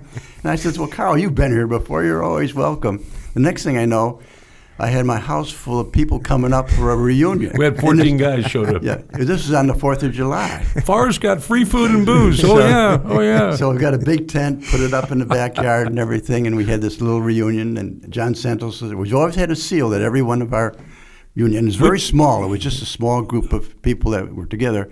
What I found interesting about it, the first time that we did it, some of these people I hadn't seen in 40 years. And so where you started was a common denominator was Vietnam. Remember this mission, remember that guy, remember that incident. By the end of the evening, it was like we'd just seen him last weekend. Mm-hmm. I was amazed at how fast you could catch up with somebody. They should do a study on that. Well, it's like your family, These guys know all your crap, and they still like you. And they know you on bad days and good days. And I'm going to tell a story. It's one of those, this ain't no, but it's true. He talked about when you're in charge of a fire team, you're in charge. And rank matters, but rank in the cockpit goes away. You may say, "Sir," but you're in charge of the airplane. Your co-pilot's the captain. Okay, captain, sit there, don't touch anything. That you're in charge, and it's Navy regs that your aircraft cannot be commandeered by some guy on the ground saying, "Fly over here and do this." No, the only person that can commandeer your aircraft and your aircraft commander is a flag officer, a line officer, in your back, sitting in a seat. Is the only guy that can override an aircraft commander, flag officer. So. That in mind, one night at Det 1, Captain Martin Twite, great guy. He's passed on now. He was our SEAL. He came to fly at Det 1. And you start flying and you don't mean it in a bad way, but you get your chin out and your chest out and you're aggressive and no BS. You can laugh and have fun, but the mission's serious. There's no screwing around. So Captain Twite wanted to go on a combat flight, so he came down and he was my co-pilot. Of course, I sat in the left seat and respectfully let him have the right, which is the aircraft commander in a helicopter. My wingman was two other guys, I won't use their names, but lieutenant commander and a lieutenant. And I'm a JG, a very green J, but not green. So you're the junior guy in rank, but you're the flight commander. I'm the fire team leader. Got it. And we're down there at TOC, and there was this Army guy who I didn't like anyway. He was a captain. He didn't like me. He was just too goody two shoes, and didn't know squat what he was talking about. So he's up there and he's briefing those Eagles on Captain Twite. He kept, kissing up, and I just said, "Stop. Brief me. This is not the Army. This is the Navy." The Navy, it has nothing to do with rank. It's who's the smartest guy here. And on this mission, I'm the smartest guy here. Brief me. Captain Twite shook his head, looked down, said, "Carl." He was so nice to me. He should have slapped me, but he didn't do that. And that Army guy was mad, but there's nothing he could do about it. But that's kind of how it is. The aircraft commander is the ultimate. It's like the captain of a ship. What you say goes, and your job is to do the right thing. I want to try and get a little bit better feel for some of the operations, and I mean, just the first operation that you were talking about, going to VC Lake, and you're going to recover a helicopter. Like, talk us through from you get the call to you're leaving the scene and you got the body recovered. What was it? You're sitting in the ready room, and all of a sudden the call comes in. What does that look like? I was on a FAM flight, so we were out flying just in the general area. And we get this call that a helo was down. We got the coordinates, and we were close to the coordinates. So we were there fairly quickly. So we got in. And you're always flying with a section of birds of two birds? You're always flying together? No, this was a single bird. Okay. Because John was new in country, and you were flying an admin flight, right? Yes. You were flying a slick. So right. flying a slick, Unarmed. you But might... you still had door gunners. You still had the crew in the back. Mm-hmm. But you might fly alone if you're doing an admin mission. You might fly with just right. one bird. Yeah. Like when you hoisted the 3-holer down, it was just a single flight. I didn't. That's right. Because you weren't looking to be a combat mission per se. You were just trying to get familiar with the area. But if something happens, you got to respond to it, and we did. And this Bill Belts was his last week in country, and he flew in and tried to get these guys out as best we could. And the so crew Bill Belts was your he was the helicopter commander pilot. The one that went down, or the one that you were in? The one I was in. Okay, so the one that you're in, it's his last week in country. It's his last week in country. He's getting ready to go home and everything. But he was showing me around the area and stuff as a new pilot. And then we get this call that a helo's down, respond to it. And the crewmen in the back, once we got down low, they jumped out, went How over long to the does it take you to get to find the down helo? Oh, it was minutes. You have coordinates. Yeah. You can see smoke. Well, we couldn't. There wasn't any smoke or anything, but it was down. It was a kind of swampy area, so there wasn't any fire. But we were close to the area. They gave us the coordinates, which were kind of right there. So we were there within, I want to say we were 5-10 minutes within 5 minutes, easy. And so we just flew in, and there wasn't any fire at the time, so we're down there. The crew jumps out to try and get the bodies out, but they were the helo was turned and they were kind of pinned under it. They were only able to get one body out. We got that in the helo. In the meantime, we started taking fire from the tree line, and that's when I was shooting the M16 at the tree line. And then we got enough, then we got the body in, and then some Cobras came because they had heard about the coordinates, and then they covered us as we came out. Let me ask you, John, we're on the fly here. 2 guys from Det 1, we were down to 1 bird because every 100 hours we had to get a new aircraft from maintenance, the major maintenance done in Bentui. So we would do the oil changes and filter changes and so forth, but they did all the heavy stuff. But 2 guys from Det 1 were Mike Legal, and Rich Lambert. They came up and they got shot down that day too. Were they already shot down when you got there, or you got there first probably, didn't you? I think we got there first. You got there first. Yes. They came in, scrambled up, went in, and they had a gunship. And the bad guys, I think, had a 51 caliber. And they were knocking them out of the air. Yeah, it was like a setup. It was like an ambush. Yeah. Because once the first one come down, they know we're going to try and come and get people out, so they kind of... You were lucky you guys weren't shut down. Yeah, very lucky. When you were flying, and Carl, you mentioned that you can't even remember operations where you didn't take fire. How often is your aircraft getting hit?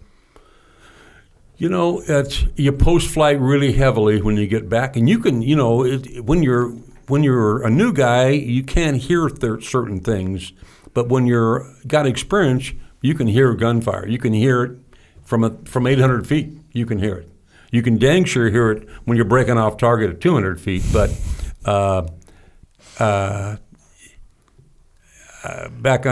anyway, the bottom line is that we would get back in post-flight, and more often than not, and we would find the SEALs would bring in intel stuff, and it would be a drawing of a helicopter, and in Vietnamese telling the bad guys where to aim so they could hit the aircraft, because most of the time they'd shoot at us and hit the tail section. All of my hits, not all of them, but most of them were aft of the cabin. There were some in the cabin, and they were uncomfortable. And sometimes, I know John got a Purple Heart, and he can tell that story. And I got one. Earl got one. I mean, it's no big deal. I mean, you get it because you got shot, and it's not nothing necessarily heroic. People think a Purple Heart's a big deal. It's not a big deal. I'd give mine to anybody who wants it if I can have the whole back. Period. But so since you brought the topic up, this is something. Yeah, about, let's talk about Carl your Purple and I Hearts. talk about this all the time, and so Carl was on Det 6 at that point, and we were out, and that one only had one of their birds. They had one in maintenance, so we went down to Det 1 and we formed a 3-plane formation. And so I was a pilot of one, Carl was a pilot of one, this Earl Schott was a pilot of the third. So we went out, took some fire, found a target, and I'm not sure who was first one in. I think Me. you. He forgot to add, it was a heavy fire team, and I was a fire team leader. So Carl's Those two guys are doing everything I asked them to do most of the time. So Carl's the first. So heavy fire team means you got 3 birds? 3 birds. Okay. So Carl's the first one in. And you're going in to do what? What are you going in to We're do? putting a strike in. Putting a strike in. So Carl's When you say putting a strike in, meaning you're going to lay fire down onto shooting rockets. Is it close air support necessarily, or is it Wasn't a some SEAL team. pre-designated We had just target? taken some ground fire, and we're going to put it out, Got it. basically. And so you're rolling in, and then Carl was the first one in. Earl was the second one in. So Carl peels off, and Earl's putting down fire. So as he's peeling off, that's when the plane's supposed to be the second plane's supposed to put down the fire. So Earl put down the fire. By that time, Carl's supposed to come around. Then when Earl comes off the target, I'm putting fire down. I came off the target, and that's when I got hit. And so we argued today. I said, Carl, you didn't cover me coming off target. And he says, well, you were out of position. I said, I wasn't out of position. You were out of position. And so I got hit. So where did you get hit? I got hit in the foot. So the round came up and knocked the tips of my tips of my toes off on my right foot. And then you saw the Scramble of Seawolves. My gunner that day was He got Terry hit at the same Purrington, time. Kid. He was what? Kid. And the Scramble of Seawolves at the end, where the round came up, cut his mic cord, came out, dotted his helmet, and dotted the I on Kid written on the back of his helmet. It was in the movie. It was in the movie. Yeah. And it cut the back of his neck like he cut it with a knife. Yeah. And How's that? So he gets hit. I look back, and I'm trying to call him, and he's not responding. I look back, and all I see is blood. I go, oh, geez. He gives me a thumbs up, a big smile, and starts shooting again. And the round you cut the mic cord, just grazed the back of his neck. And, of course, when you cut your neck or head, it just bleeds like crazy. And then, so then we go back, land. Carl comes over, picks me up, and carries me into the infirmary. The real story? Should we hear the real story? Well, that's so. And to this day, we argue who's out of position, but we're the best of friends. It's interesting. That's like in a SEAL platoon. That's one of the basic maneuvers we do. It's like one person shooting. As that person rolls out, there's someone that's picking up fire right behind him. As that person rolls out, there's someone picking up a fire right here. That's the way it's supposed to be, Carl. That's the way it's supposed to be. In a racetrack Thank you, pattern. Jocko. In a racetrack pattern, this veteran at that time I probably had 800 missions and fire barely knows how to pre-flight, yet he's in position and I'm not. But what's funny is we got back, and I didn't know that Purrington was wounded, and we got back and landed, and John was, I thought, my God, he probably has a body shot. Check his body, check blood, and I couldn't find any blood anywhere. I'm looking, nothing, he's dry. I'm thinking, I'm patting him down, and I picked him up and gently carried him 600 yards down the infirmary, the length of the base. He's moaning the whole way. Meantime, Purrington's bleeding, and he's walking, chatting the whole time. But John's moaning. I thought, he must have a brain wound I can't see or something. and so, this is what I put up all the time. And we get down there, he takes his boot off, and he shot in the big toe. So Earl calls little you. toes, Earl so. calls you. Earl calls him Nine Toes. That's his name. Right. So then I get medevaced up to Bentui to the 3rd Surge, which is the Army hospital up there. And I obviously I wasn't that badly wounded. And they put me in the back room. And that night, everybody came over to see me. I had a little nightstand table. I must have had 30 scotch and waters on that little table because everybody brought me a drink. Did you save your boots? The boots? I do. And I was very lucky. The doctor said, because we had steel-toe boots, but it came up through the bottom, and he said it just missed the steel toe. If it had hit the steel toe, that would have ricocheted around and taken all your toes out. John has the boot on a nice little stand in his living room. He's in there, where there's a sprinkler around it and music and so forth. He's got a plaque there.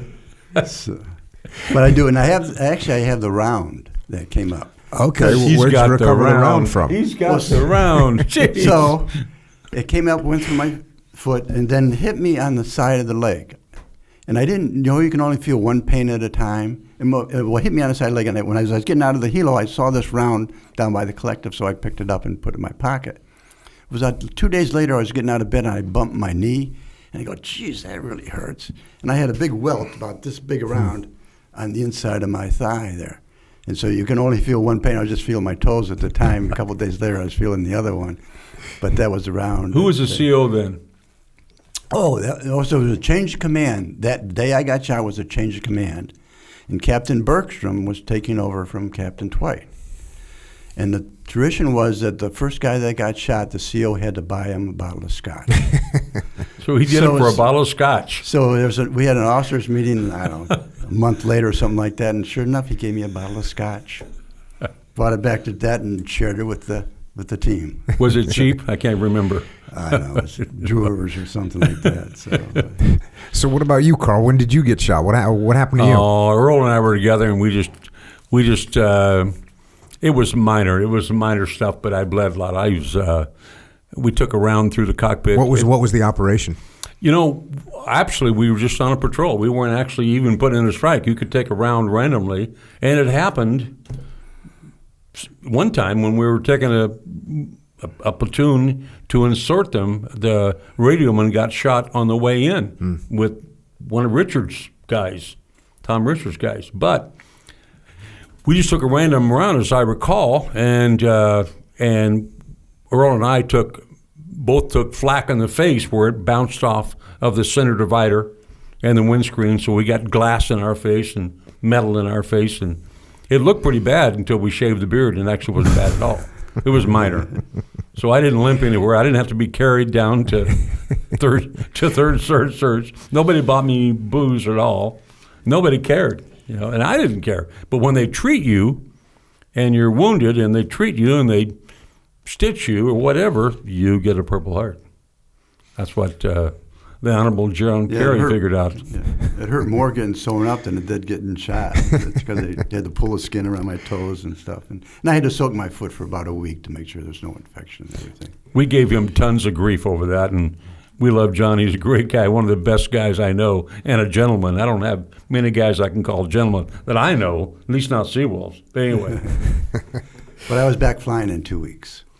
And at what point did you guys link up and start? Were you at the same det? Was that Det 6 you said? Yes. And what caused that? What caused you two to start working together? What had happened? Well, I was a very experienced fire team leader, and what they do is when you first get to HAL 3 in those days, you had a month or two in the home guard, and you kind of transitioned. You already transitioned to the H-1 because you flew the H-1 in flight school, but you transition to the mission and build your time, get to know the area of operations. You fly to every det, taking mail and parts and people. And in that month or two, you do that. Mm-hmm. And then you're a detachment, and you make aircraft commander, and then you make fire team leader. And after a period of time, before you go home, they bring you back in. You fly at home guard again for a couple of months as the aircraft commander, like Bill Belch did for you, right. And when you went to VC Lake. And so the executive officer was one to bring me back to do that. And I said, it was March. And I said, hey, I got 2 months, March and April. I don't want to go back. I'm just getting good at this. Leave me alone. And so I whined, and finally he demoted me. He took me to Det 6. Pardon me. So they didn't have a fire team leader. One had got killed, and one had reached the end of his tour. And so they had some really, really good aircraft commanders, and you were a co-pilot when I first got there, I think, and you became, maybe you were an aircraft commander. I was an aircraft commander. Oh, you okay? Well, there were 3 or 4 or 5 good guys, and I'll name them: John Farr, John Barnes, Mac Hinman, Paul Waters. Who did I miss? That's it. Hey, Mac Hinman. Did I miss Mac? No, you said Mac. And super guys. And the XO said, go get those guys are all just, they need a little leadership, they need a little experience, and go do it. If you got any, the ONC, not so much. He had a bad case of Lieutenant Commander, which is do nothing. I tried to figure out when I went to the Navy, I tried to avoid Lieutenant Commander. If I could go from Lieutenant to Commander, I'd have been very happy.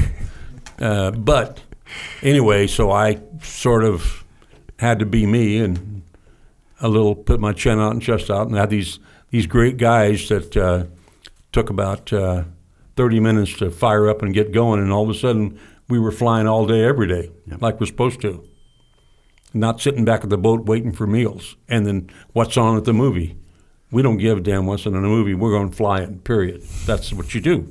That's how you know your AO. That's how you support the people out there in the boats. And that's how it happens. If somebody gets shot down, you're right there on the spot. That's what we do. Are you guys flying the same helicopter all the time? Do you have a particular one, or are you just whichever one's ready? Well, whichever one's ready and able to fly. And so you got them on deck. The two you have on deck, you're flying those, obviously, and then you have to take up once a month or every so many hours to do the annual maintenance on it, then get another one back. How much difference is there between this one and that one? None. Physically flying, they're all the same, just like driving a car. You know what to do. They're all it's, I was in a training squadron with Earl and BT-3 after our helicopter. We went back fixed wing for a while. And I remember guys fighting over a aircraft that was smoother, and it was a Bravo model instead of a Charlie model, and it's faster. And I mean, who gives a crap? Just go fly, And that's what we did. We didn't have our name on the aircraft. That's Top Gun crap, We didn't put you. I'll tell a joke. When I became maintenance officer VT-3, I was a boot lieutenant commander, unfortunately, and we had 400 airplanes, and we were starting to downsize, taking these old Charlie models that were made for carrier landings, and they were all beat up from hard landings, and they were towing them over and scrapping them. Well, my assistant maintenance officer is a guy named Russ Combs, great guy, and he's boss, you're my new boss here. You want me to put your name on one of these airplanes? I said, you put my name on one of those airplanes, Combs, and I will break every bone in your body. Don't you do it. Well, so one day I come back from a flight, and he says, I got your plane parked up in front, sir. Did you see it? And I said, where? I go out, and all the line guys are around laughing. He took one of those old Charlie models, scraped off the exhaust, painted Lieutenant Commander C.D. Nelson Rotorhead on it, and old Charlie model right there in front, and it was a big ha-ha. And so they're going to take it to main side and just scrap it anyway, so who cares? Well, pretty soon I get a phone call from a guy who said, hey, I was just in the Navy Leaf Museum, and your airplane's in there. They took that plane just at random and reworked that Charlie model and put it in the museum, and they left my name on it. The museum down in Pensacola? Yeah, but I think it's gone. I couldn't find it last time, and thank God for that. But anyway, no, we didn't care what we flew. We were going flying. They're all the same. Let Tom Cruise get his name on something. We did have nicknames for each other, and I can't tell you John's real nickname because his family's going to see this. I was Seawolf 6'8". So. There you go. That sounds like the PG version. So you talk about the last weeks in the squadron, and people would just come up and kind of chill out the last 2 weeks before they left. And I actually flew the last 2 weeks that I was in the squadron. The CIA had sold something on the black market, and this was down in Human Forest. There was some kind of communications center in the Human Forest, and they couldn't quite figure out what it was or where it was. And so they sold something on the black market. They wouldn't tell us what it was, but they knew it would end up to this headquarter area. And so they picked a signal or a frequency that wasn't being used by any other friendlies in the area, put that in a homing device, and we were to follow it. And we did this for 10 days. And then it went on a Saipan. It'd just go slow, it'd go a couple hundred miles and spend the night, go a little further, spend the night. And finally got to an area, we were getting a stray signal. We never got a real strong signal.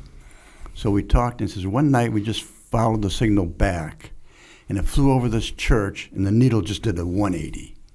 So we went back, told the SEALs about this, and they went and raided that church, and they found a huge communication center in the basement of the church. So once they knocked that out, we had this real strong signal. So we flew it, and we said, I hope this guy gets the place before I have to leave country. So the last day I was in country, we finally decided, well, it hadn't moved for 3 or 4 days, and it must be the place. It wasn't exactly where they thought it was, but it must be the place. So we were to fly in, throw out smokes, and they had a couple flights of F-4s off the coast.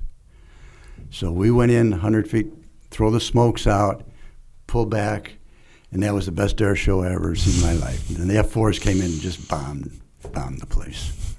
And so then I flew back to Bentui, literally jumped out of one helo. They had my bag packed in another helo, jumped in another helo, flew to Saigon. The next day I flew home.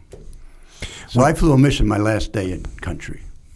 When you guys were there, you know, like when we, like my generation looks at the Vietnam War and the late 60s, early 70s, you know, it's all this protesters and hippies and controversy about being in Vietnam. How much of that stuff did you guys actually experience or think about when you were over there?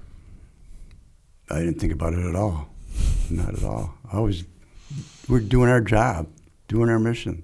We didn't think about what's going on back in the States, to be honest with you, at least for my part. Mm-hmm. I remember going to R&R, and I didn't go to R&R until like in my 11th month. Because I didn't want to miss out on the flying. That's terrible. I'm awful flight hog. That's what they used to call me.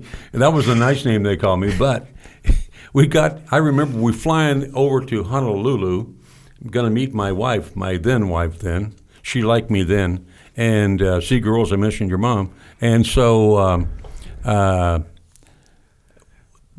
guys were all chatty and all excited, and we get on this old bus, and they're taking us to Fort Jarusi there on Waikiki, and all the women are all lined up. And as we drive through Ala Moana Drive, past the park and everything, as we're going to Fort Jarusi, you could hear a pin drop on that bus. All that chatter, all of a sudden, it died, and guys were all agape because women weren't wearing bras. We'd never seen that. And men had a ponytail longer than mine. And they looked funny. They had beards, and they wore funny tie-dyed type stuff I'd never seen. So in 10 months, I didn't recognize where I honestly, I was in shock. And I also remember, I don't know what the hell I was doing, but we went to a movie in Honolulu one of the times, and it was the movie version of MASH.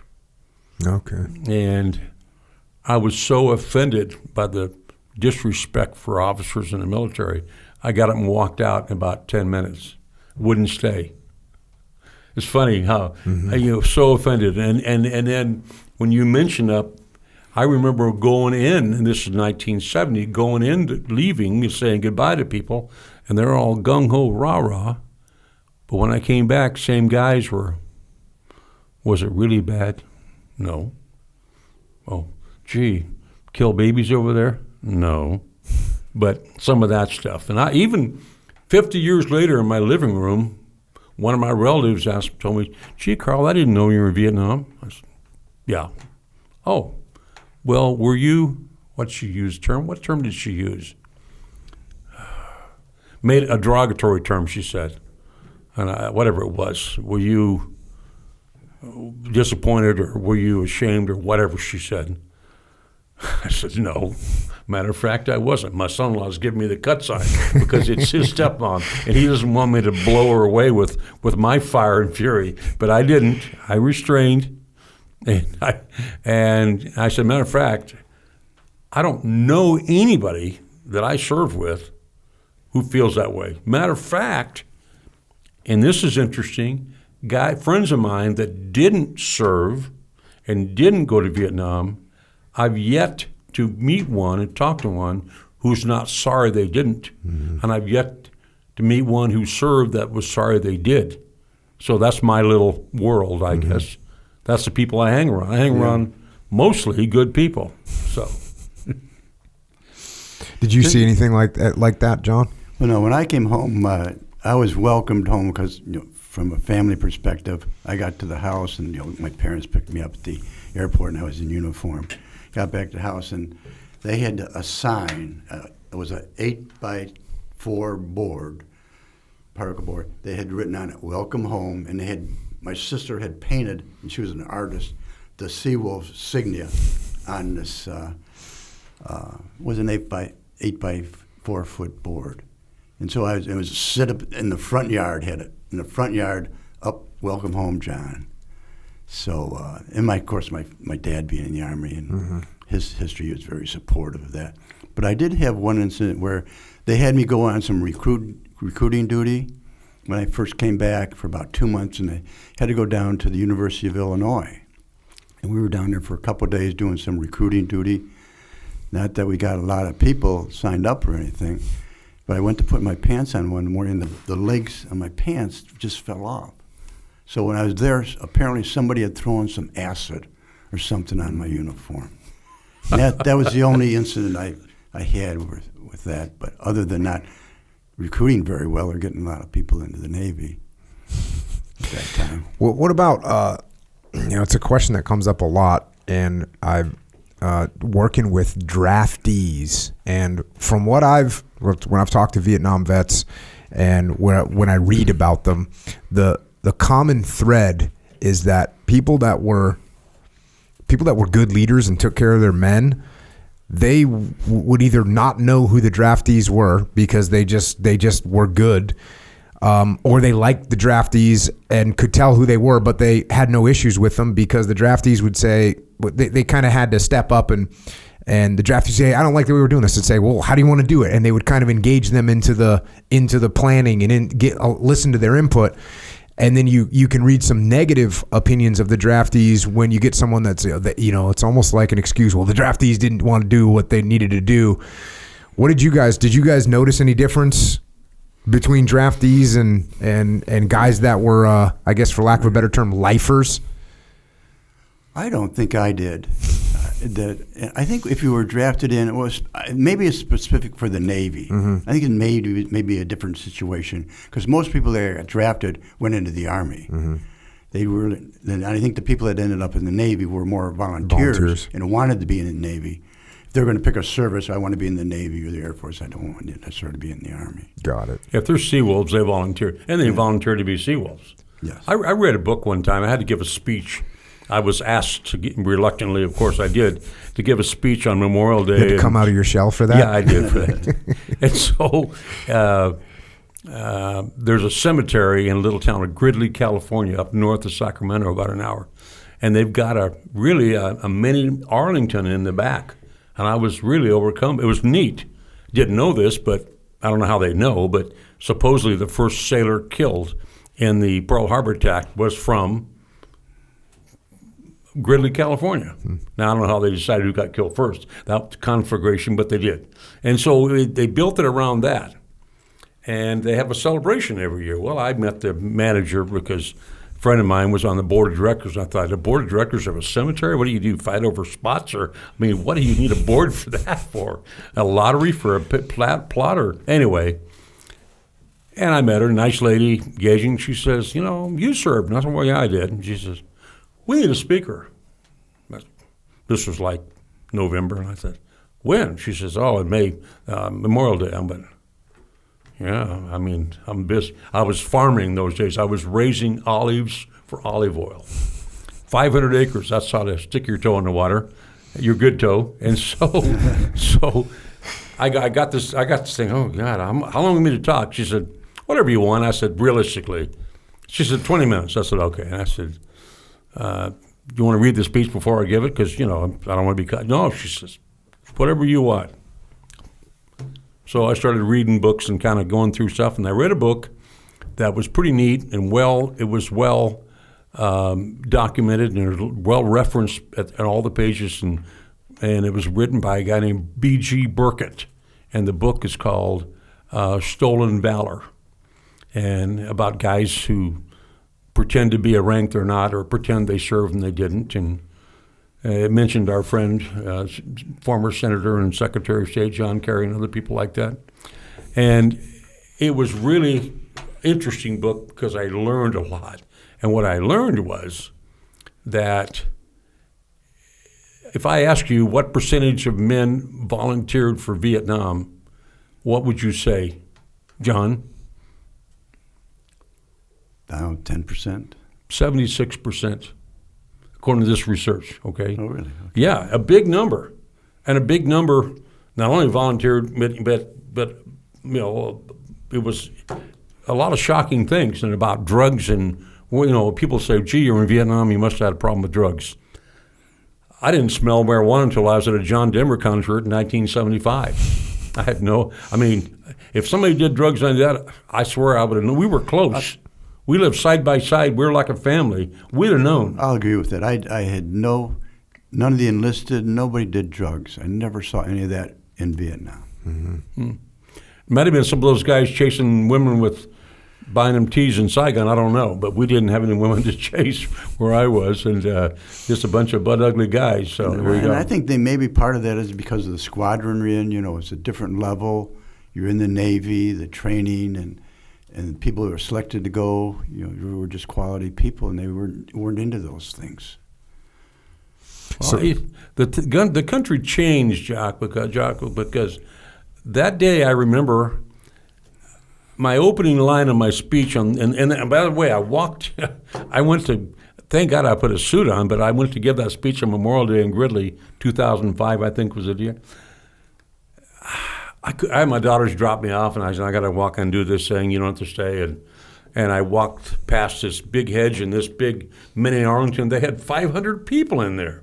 And they had every Miss whatever county singing a song, and they had a flyover from the air base in Sacramento, and they had even had a guy from World War I who could barely walk in his uniform, and and they had an honor guard there, and she called it a firing squad, but it is an honor guard. And so, and I remember my opening line, and I'll end with that, was the last battle of the Vietnam War was fought and won by the Swift Boat veterans against John Kerry. And people got on their feet and clapped. That's what kind of crowd I had. How's that for changing the country? Amazing. So that's coming a long way from 1970. Right. That is definitely heading back in the other direction for sure. You know, before we, I know I opened talking about that operation where Carl, you were supporting Zulu platoon. What do you remember about that day? I mean, that had to be it sounds like that had to be one of the more, more, I guess, dramatic operations that you supported. We had with the SEAL teams, we had some exciting ones. Most of them were at night, but that was a broad daylight one. And when the ONC of Zulu came to me the night before, and we sat down, and you mentioned about communication, we live within 50, 75 yards of those guys, and so, yeah, we'd pre-brief the night before and talk about, where they're going, and most of the time, wasn't daylight, it was a night op, and we would stand ready to scramble if they got in trouble, but this was going to be a daylight op, and he had intelligence about some supplies or equipment or ammo or something that was north of our base, probably, maybe 50 clicks, I'm not sure, 20 clicks. And we briefed it and what he was going to do, and he had a Sea Lord slick coming. Ed Dyer was flying that, as you mentioned, and Ed was a former fire team leader up at Det 9, well experienced, understood fire team tactics and so forth. And so we briefed it and so forth, and we took off, and my co-pilot, my co-pilot was Earl, and he was well experienced, ready. Earl was ready to be, I think he was about this far from aircraft commander, and obviously was a very successful fire team leader, retired as a Navy captain, hell of a guy. And but my wingman, to go unnamed, was questionable. But we put him with a newer co-pilot who was a pretty solid guy. So we always tried to put a solid co-pilot with a pilot. Maybe not all pilots are aces, the bases like John, but some guys. There are some guys who are good guys, but they, God didn't give them those skills. So that's a fact. So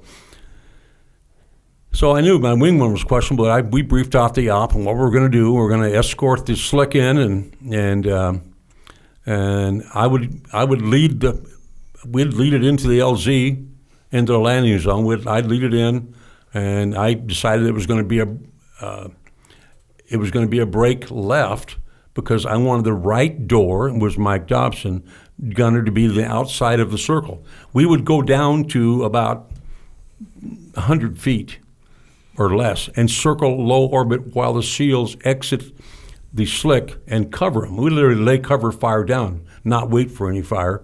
And then once they're all out and clear and in position, and the slick wanted to pull a pitch, and he would call and warn me, we would escort him out. I'd lead him out. The wing would follow him out. Well, as I made my turn, and I'm looking across Earl, I made a left-hand turn, so I'm looking across my co-pilot, and I'm saying, Earl, do you see Wolf, whatever his number was? I know his number, but I'm not saying it. No. Call him. Stay on the radio, find him. Meantime, I got a SEAL team on the ground. I got to escort a slick out, and my wingman's missing.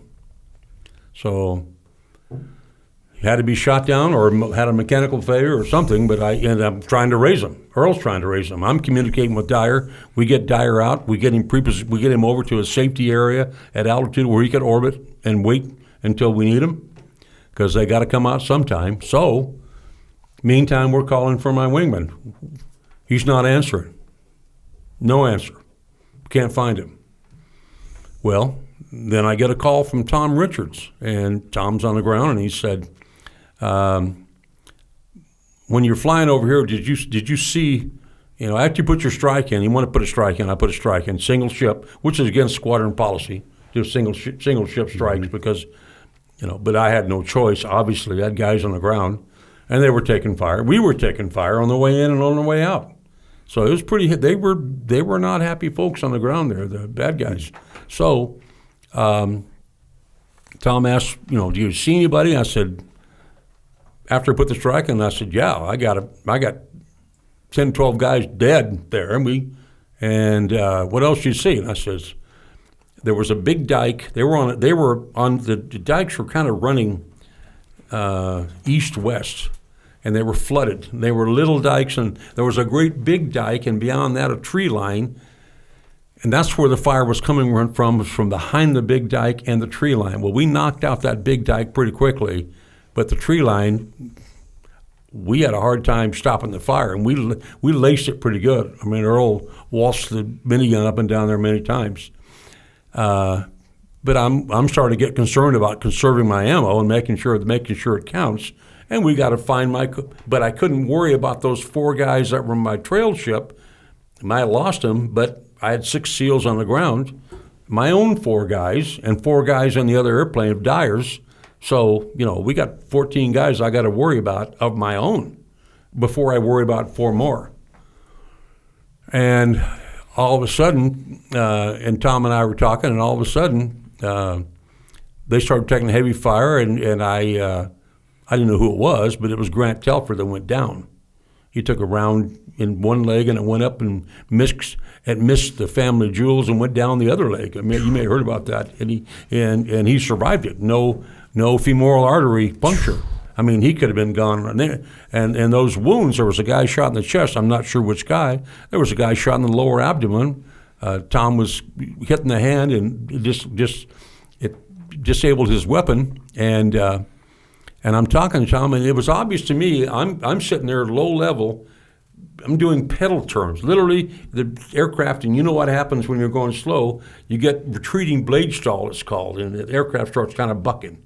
But I did that because I wanted to have a flat profile on the aircraft so that my right door and my left door and Earl could shoot, because we needed every weapon firing.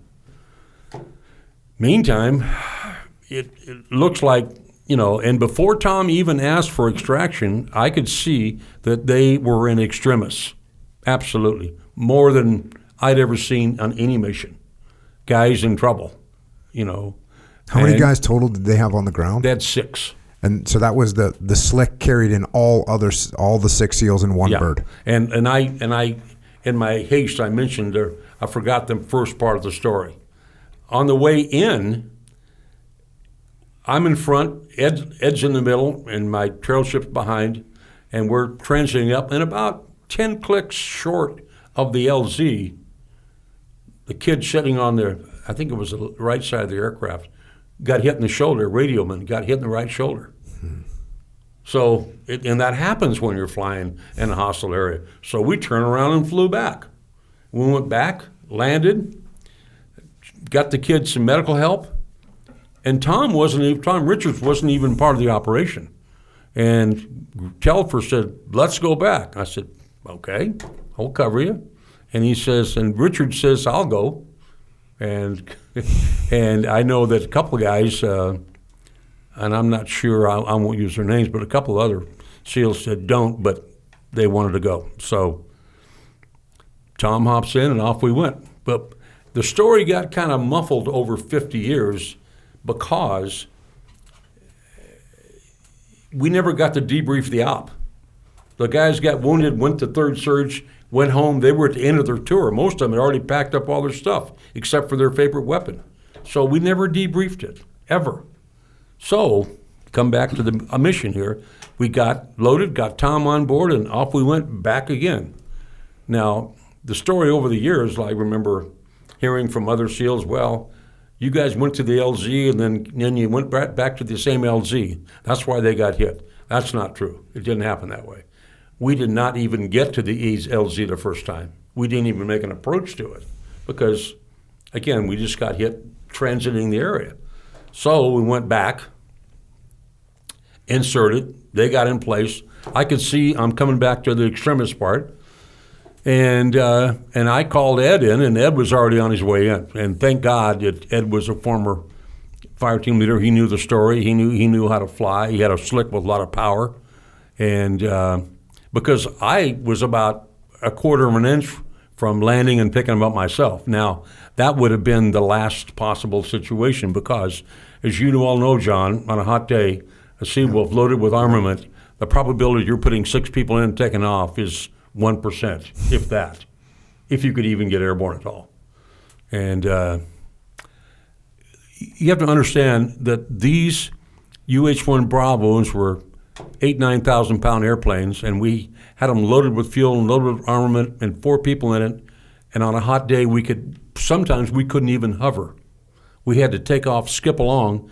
Before we got translational lift, we had to be into the wind and very careful and be smooth. I'd say to my co-pilot, you want to hold this collective and this stick like it's a beautiful woman. You don't want to offend her. You don't want to be rough. You want to be gentle.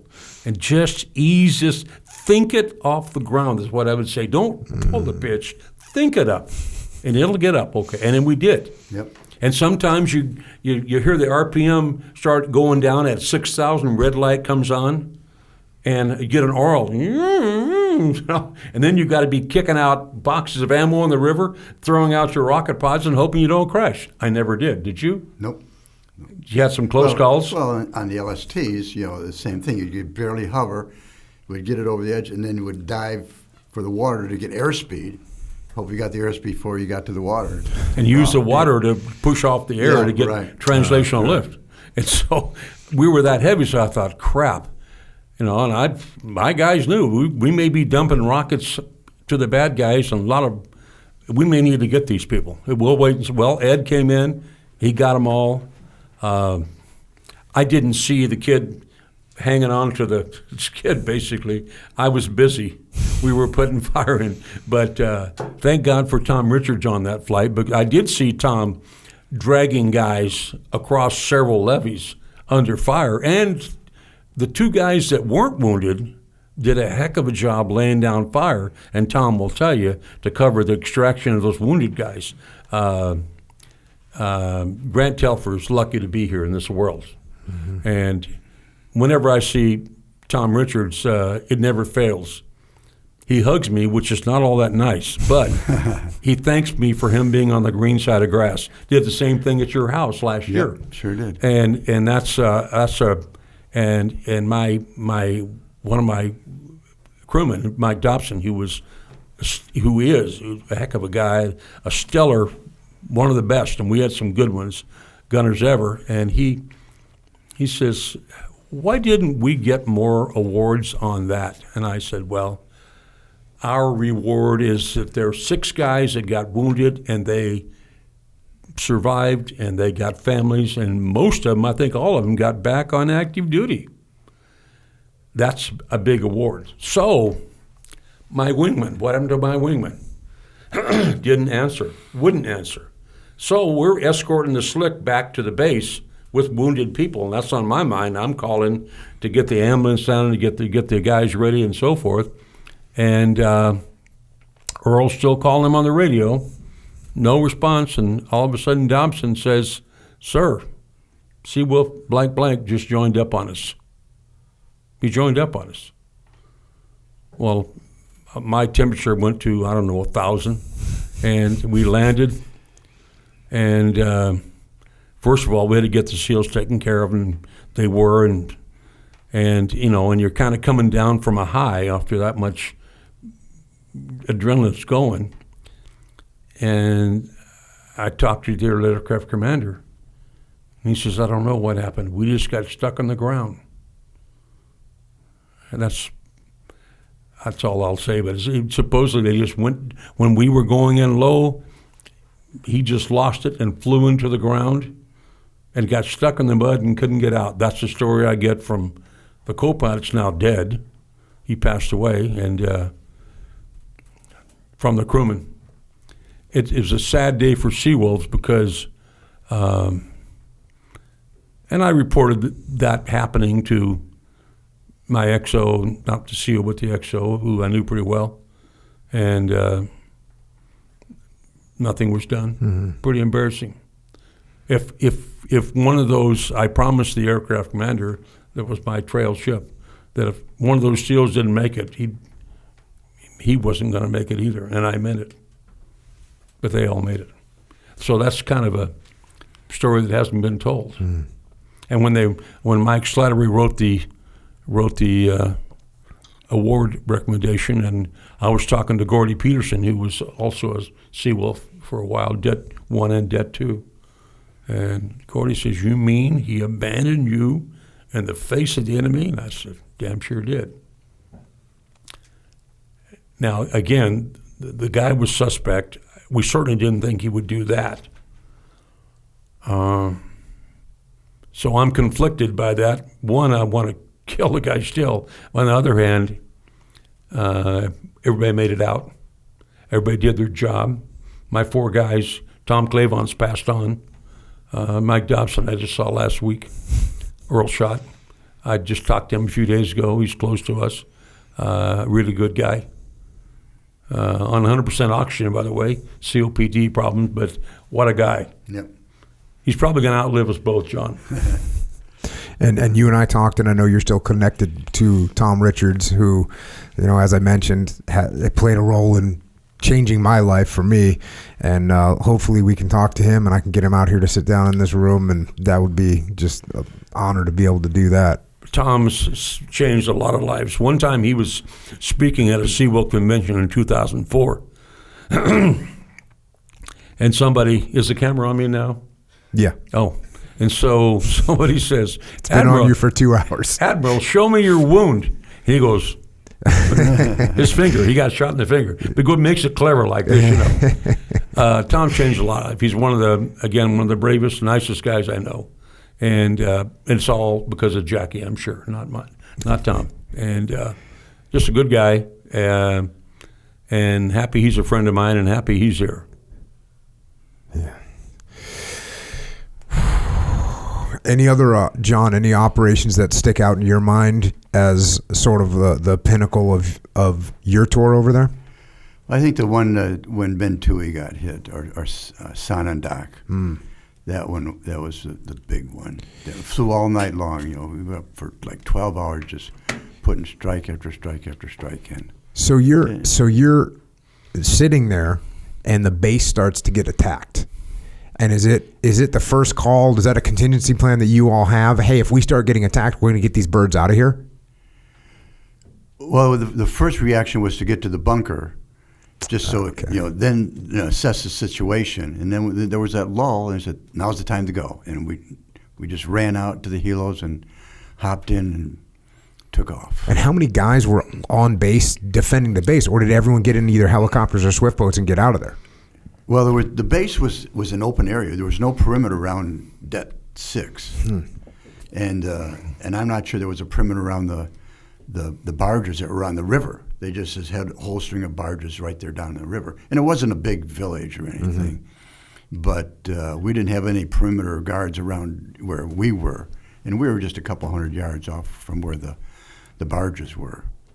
So we just got in the bunker, and after we took off, and then we went back because we weren't sure about the rest of the people that were there, the crew, the other pilots, but we found out that they had gotten to the boats and got out. How much fuel? How long can you guys fly for in the Huey when you're loaded out to Bear? A couple hours. Yeah. Hour and a half. Most flights are pretty short, but an hour and a half is a long flight. Yeah. Mm-hmm. And the 20-minute fuel light is very accurate.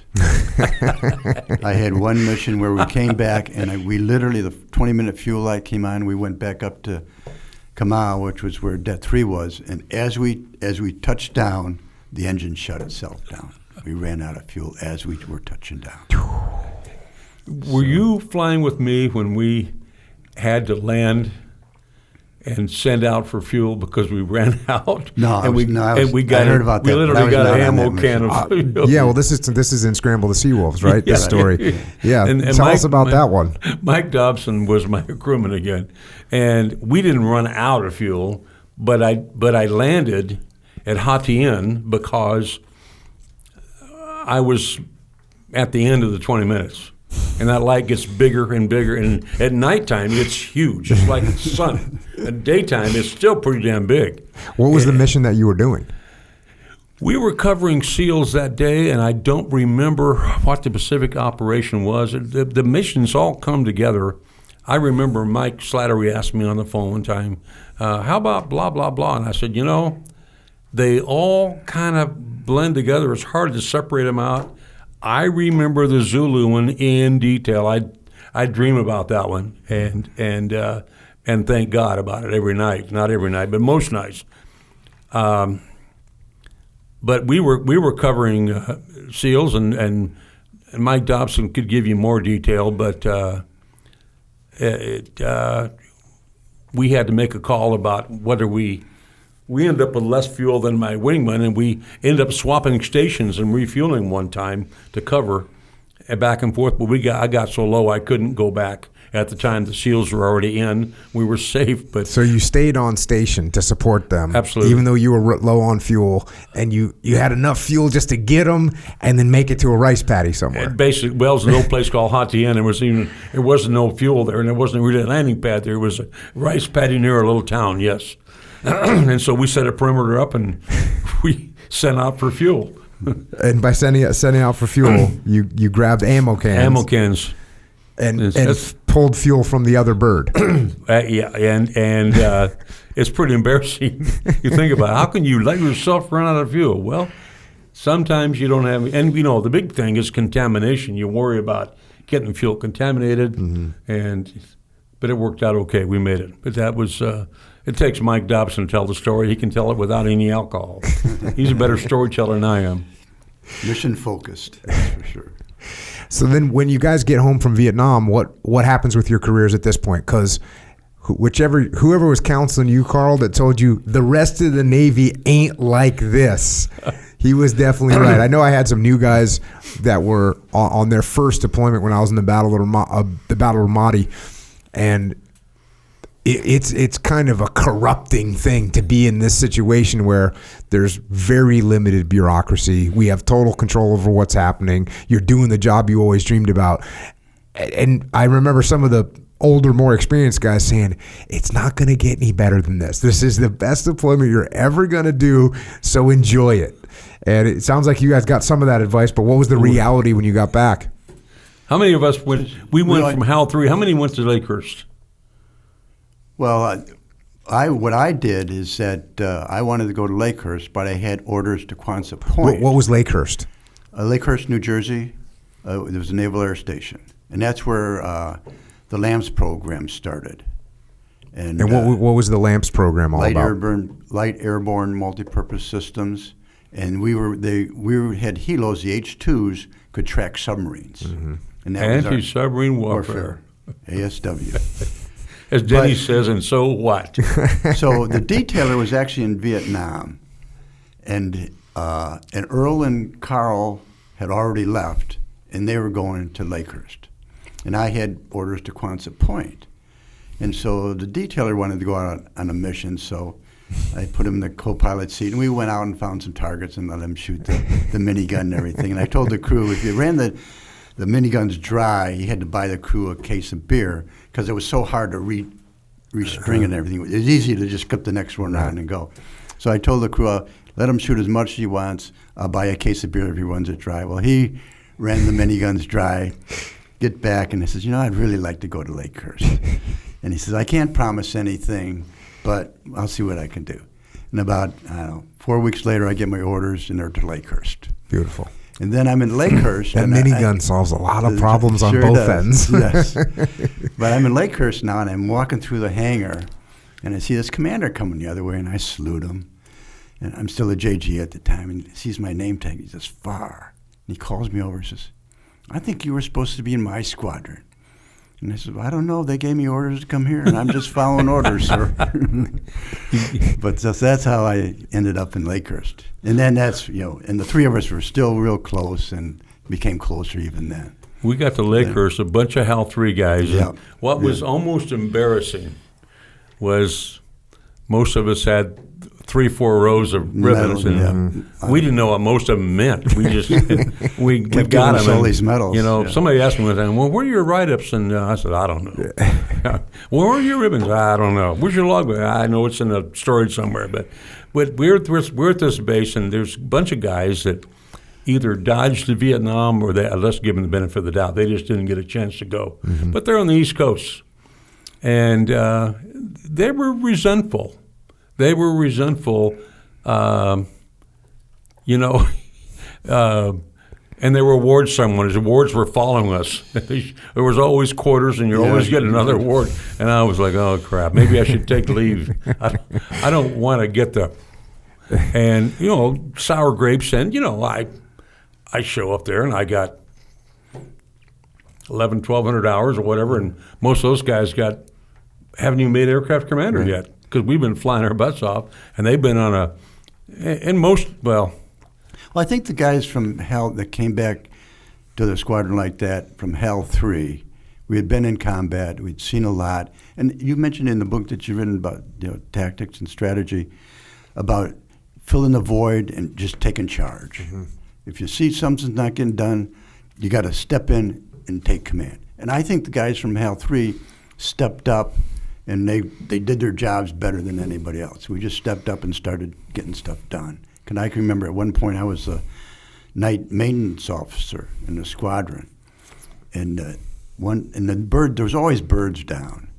But I was night maintenance officer, and one night we got every single aircraft in the squadron was up and ready for flight the next day.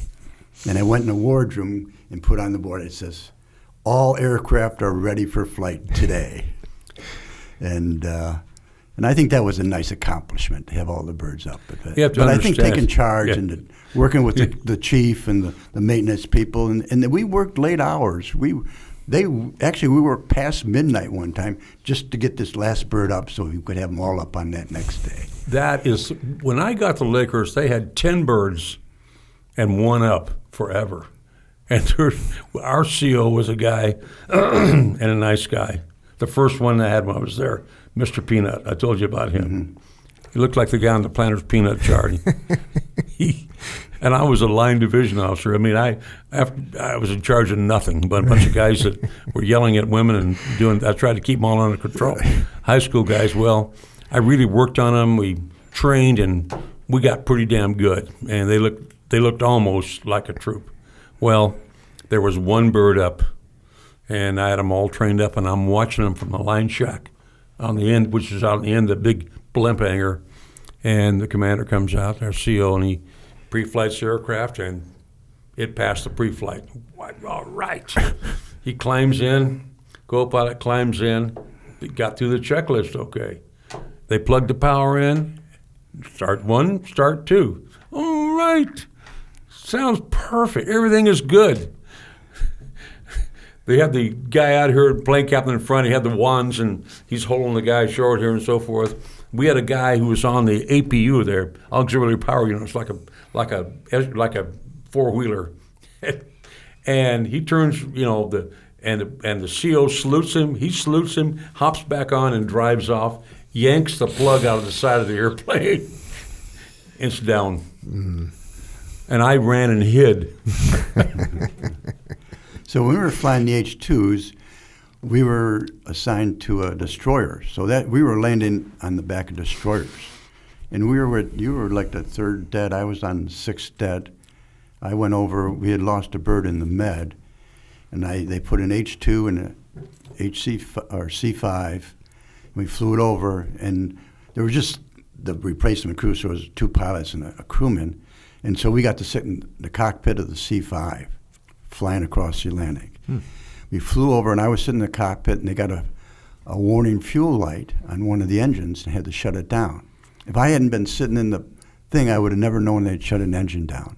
We had to land in Madrid, waited a week for a part to finally come. Then we finally got over to Naples, and that's where they unloaded the Hilo. Then that flew on the Boeing, and then that flew in the Med, doing ASW work. Well, John didn't one tell you. story about. Tell him what happened. What you didn't tell him was the crew that you replaced. What? The guys you replaced, the aircraft. Yeah, they had crashed in the Med. Lost the entire crew. Lost a bird and a crew in the Med. Our planes were starting to drop like flies at that time. Mm-hmm. And he's going over there with another bird. It's got to be on your mind, John. No, I wouldn't. I didn't. You don't think about that. You got a job that you're thinking about doing there, and I was happy to be in the Med. And we were flying, working the Med, and the only place we really wanted to go to was Greece. And so we were pulling into Greece, dropped anchor, and we were going to go on Liberty. All of a sudden, there were some Russian subs coming out of the Adriatic. We had to pick up anchor and go chase them. So we were chasing them across, and we were actually at one point, they surfaced all their subs, and we think they were trying to sneak some nuclear subs into the Med. Mm-hmm. So they had all the surface ones, the diesels up on, and we were like in just perfect formation, the 10 Russian ships, 10 U.S. ships in formation going across the Med. All of a sudden, all their subs went under. Aircraft are flying every which way because we're trying to keep track of them. And so we're flying again, but you could never get a confirmation of where they were because there was just so much noise in the water with all the ships and everything. But they're flying around in their helicopters taking a picture of us on our hangars. We're flying around taking a picture of them on their hangars and stuff like that. We go all the way across the Med, and the admiral from the Russian ship calls up our admiral and says, "Thanks for the escort across the Med." And they peeled off and went into Alexandria. And that's, of course, when we didn't have good relations with Egypt. So, but it was an interesting tour across the Med with the Russian ships, to say the least. And then how long did you guys end up staying in the Navy for? I stayed on, I did a tour at Lakehurst. And then that's when I met my wife at the end of my tour. When I got out of the Navy, went back and worked for Burroughs. Mm-hmm. So that job was still waiting for me. Job was still there, like you were told. Hey, Burroughs will always be here. Yeah, it was. So I went back and worked for Burroughs. And then I joined the reserves. So I spent 24 years in the reserves. So I actually got 30 years and retired as a captain. And I know that you were in Guam for a chunk of time. When were you in Guam? When were you last in Guam? Oh, man. I was probably last in Guam in the 80s. I went over there as a maintenance officer, and we did our 2 weeks. We considered good planning to leave Chicago in February and go to the South Pacific in Guam and do our 2 weeks active duty. Good plan. So we did that, and the unit I was in was the Agana Guam unit, and Agana was where the Naval Air Station was there.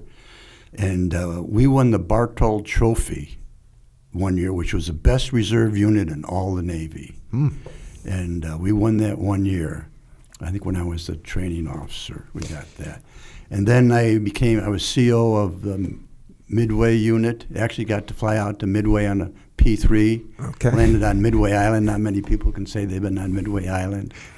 Then I was the CO of the ComNav Air Land, which was down in Norfolk. and that was a nice tour for me. And then the Agana Guam unit ran into some tough times, and they fired the CO, and they brought me back in, and we turned that around. Mm-hmm. And I found this Marine poster. You know, it was a couple A4s, and it said "on top." And so I took this poster, and I redid it a little bit, and I says, "Put this poster up. We're getting back on top." And we took the Agana Guam unit back up, and then I went out there as a CO with the unit to Agana Guam, and Captain Butterfield was a CO out there, and he was involved in that debacle when they tried to get the hostages out of Iran. He says, we could have used some good Hilo pilots on that mission. For sure. And, so that was like the late 80s that I was in Guam. I just know I was in Guam in like 1990. Late 1992 or early 1993 is when I got there. I was thinking maybe you and I were in the Navy at the same time, and You're Yeah, a I baby. was still John. in the You're a Navy, baby. Passed you by maybe a not few this- years. yeah. You're looking yeah. at two 75-year-old guys. I'm 70. We're 76. Yeah. So, And so what go ahead. but I love Guam. Was a great place. Yeah. And I had a nice tour with the reserves. Then my last 4 years, I was on the Admiral staff as a deputy for training and readiness up at Great Lakes, because they had closed Glenview at the time. I thought I had actually talked him into keeping Glenview open, but I think because we met with some of the senators, and that was when BRAC was going on and everything, I had to give a speech about why we should keep Glenview open to these people. And then I had lunch with them at a table, and I thought I felt I had talked them into keeping Glenview open.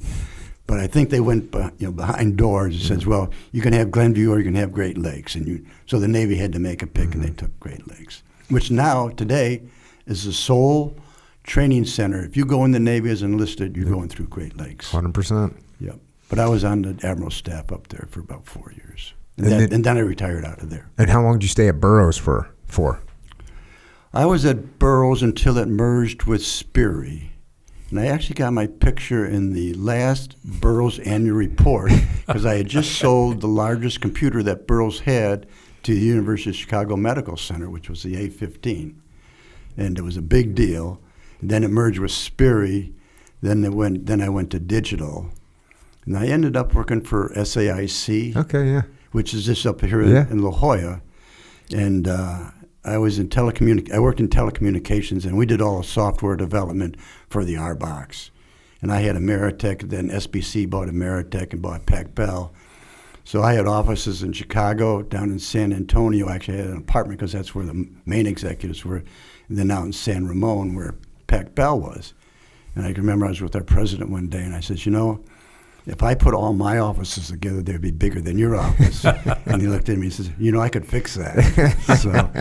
So I had responsibility for all the RBox, the software operations for their back-end systems and stuff.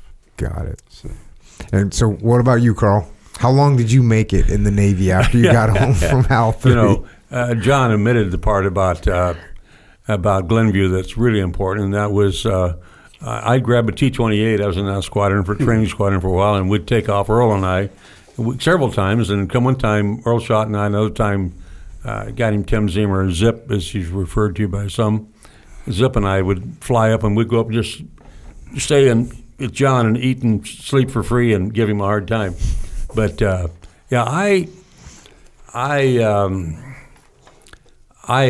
was in Lakehurst there, and I wasn't sure what I was going to do. I was still a USNR. I hadn't augmented, but I was thinking about it. And Steve Schroeder and I were both on track to go into, believe it or not, going to the FBI. Steve actually went in. I didn't. My interviewee, I'll never forget his name, was J. Wallace LaPrade. He ended up running the New York office. One of my questions in my interview, I thought was being funny. I said, well, you got J. Edgar Hoover, and you got J. Wallace LaPrade, and would I be Carl Dean Nelson or C. Dean Nelson?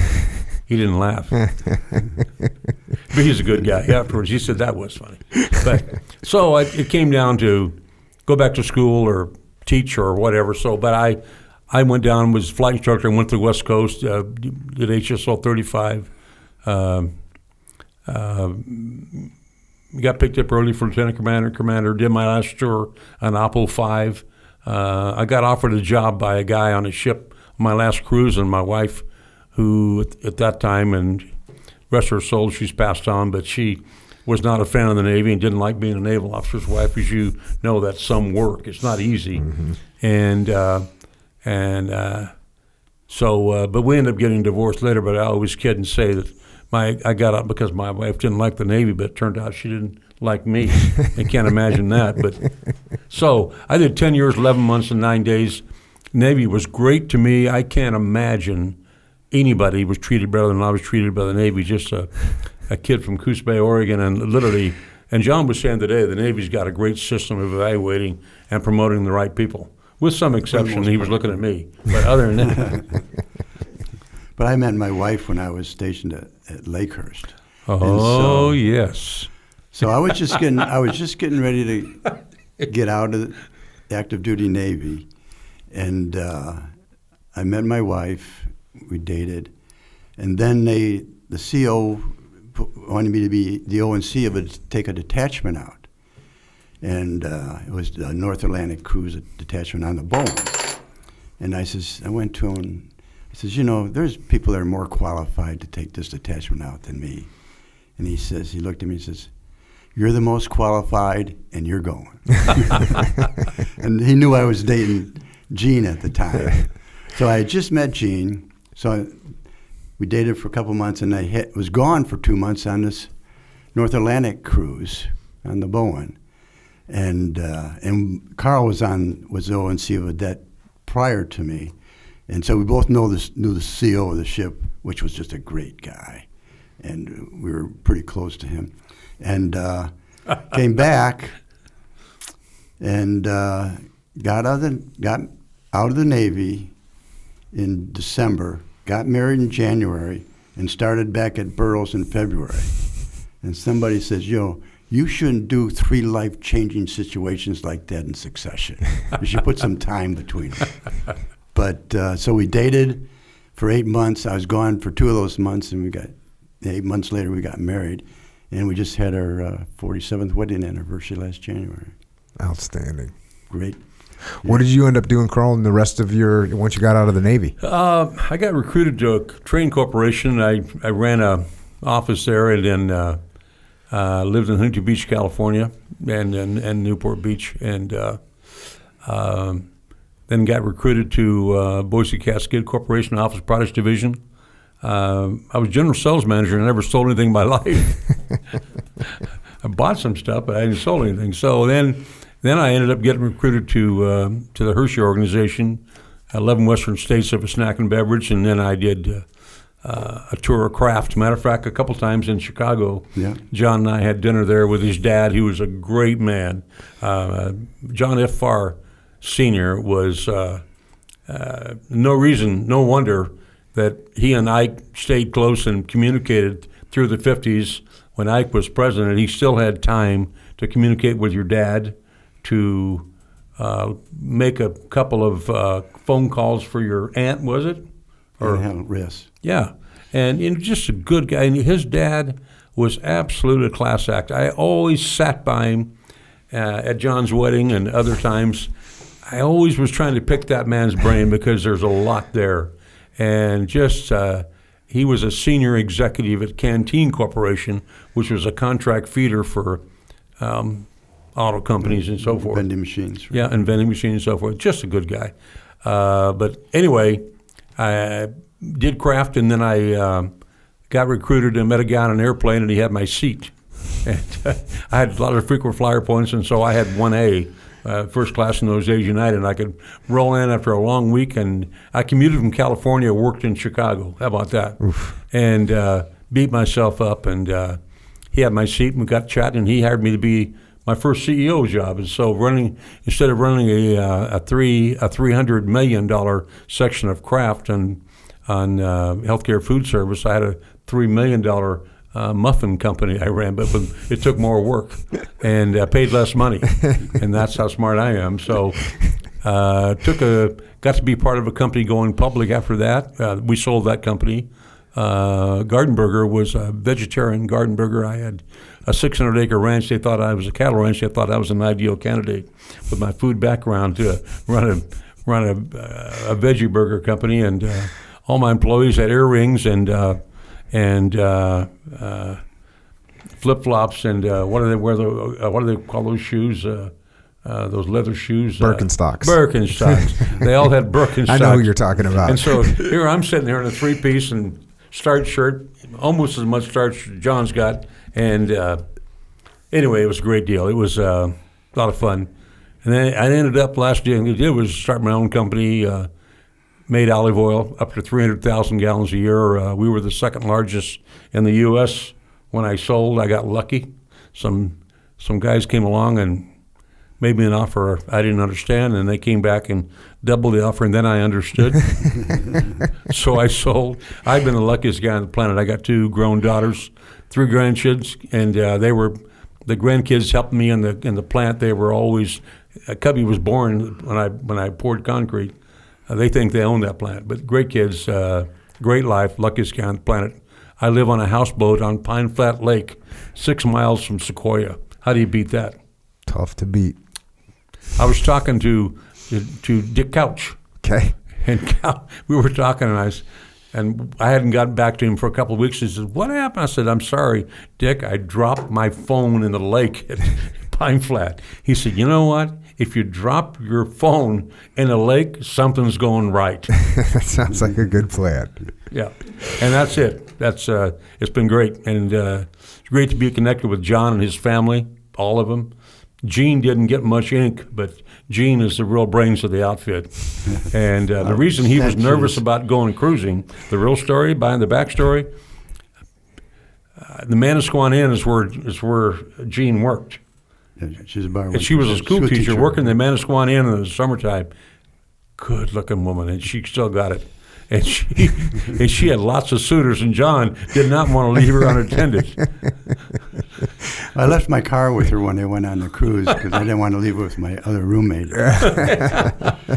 Great. John's got a great family. Yeah. And when I first got orders to Lakehurst, I said, "Well, New Jersey. I just want to get in and out of New Jersey without meeting a Jersey girl." She changed my whole perspective of Jersey girls. We have 3 lovely boys and 8 grandchildren, and so now I'm retired, and we're just traveling the country because one lives in the Chicago area that we're spending some time with. One lives in Boulder, and his family. We just spent a week with them. We're out here in California because my oldest son and his family are out here, so we're out here visiting them. So great family. If I can add about Jean, if I add one little trivia thing, she's sort of a celebrity. Mm-hmm. Other than the fact that on her ID card, a military ID, it says Commander Jean Farr. I don't know how she got that, but other than that, you ever go to Jersey Mike's? Yeah. Subs? Yeah. There's a picture in there of the original, he's laughing, the original Jersey Mike's. It was in Point Pleasant, wasn't it? Right, yes. And it's the first sub I ever had in 1970. And there was a picture of the original Jersey Mike's, and the guy that owns it now worked there and bought it out. But there's a picture there of the beach at Point Pleasant. And there's a girl, is it yellow or red, the bathing suit? I think it's red. Yeah, anyway, there's a girl in a 2-piece bathing suit. That's his wife. Well, that's outstanding. That's going to be the most Googled picture after this podcast comes out. You're welcome, Gene. Well, look, we've been going for a little over 2 hours now. This is just a good place to wrap it up. You got anything else, John? I just like to say that I think my time in the Navy, it was the best part of my life, especially that 6 years on active duty. And it's been a privilege and an honor to have served and supported the United States. And I think more people should feel that way. And to go through and do that, and the people we had that we led, hopefully we've made a positive impact on other people's lives and made it better. But it's been a privilege and an honor to serve our country. Carl? Ditto. I remember as you talked about the question about people's attitudes, and we came back and so forth. My brother was killed in action in 1968. I was in my last week officer candidate school. We were getting ready to put on the bar and be for real. And then they extended us 4 weeks, and we went 16 instead. But I met his body in San Francisco and escorted the body from San Francisco to Coos Bay, Oregon. And in spite of what was going on in the country then, it was the most moving experience you can imagine. The way the airlines handled his body with respect, how they put him on, they put him on first, put his body on last and took it off first when we landed, how the captain held all the people in their seats until my brother was off, until I was exited the aircraft. And since I've been retired, I've done a lot of traveling. John sees more of Edie and Earl and Tim more than me that like, but I see a lot of good in America in spite of what the news programs may put out even today. The 24-hour news cycle is our problem. I see good people out there that are, and I don't see racism at all. I see good people doing good things, being kind to each other, and particularly to an old man who they have got no reason to be kind to, and that's me. And I see it in every state I've been. I have no bad experiences, and I've driven probably 200,000 miles the last 5 years around our country. I've even been to Honduras. Still met a lot of good people. I just like to say I've enjoyed this, and I'd like to thank my son Eric. He's the one that talked me into doing this. I'm not big on going out and touting what I've done and things like that. So I'm glad he took charge of it and came through and talked to Helen and got this arranged. And I've enjoyed the 2 hours that we've spent here with you, and I've listened to some of your broadcasts and enjoyed them as well. So I want to thank you for having us, and I want to thank Eric for helping arrange it for me.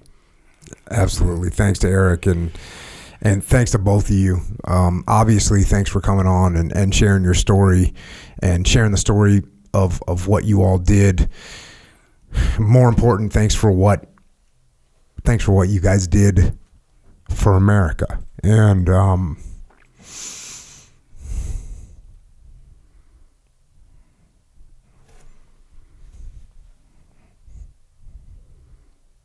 for going out and holding the line. And on top of all that, a profound thank you and a solemn salute to the 44 members of the Seawolves, pilots and gunners, that were killed in action in Vietnam and who gave their lives for us and to take care of my forefathers in the SEAL teams. We will not forget their sacrifice. Thanks for coming on. Thank you, John. Thank you. And with that, Carl Nelson and John Farr, Seawolves, have left the building. Always good to hear those stories, man. Yep. I'm glad we're able to capture them. This is a unit that was founded and commissioned in Vietnam and then decommissioned in Vietnam. The whole life of the Seawolves was in Vietnam. That's it. It's crazy.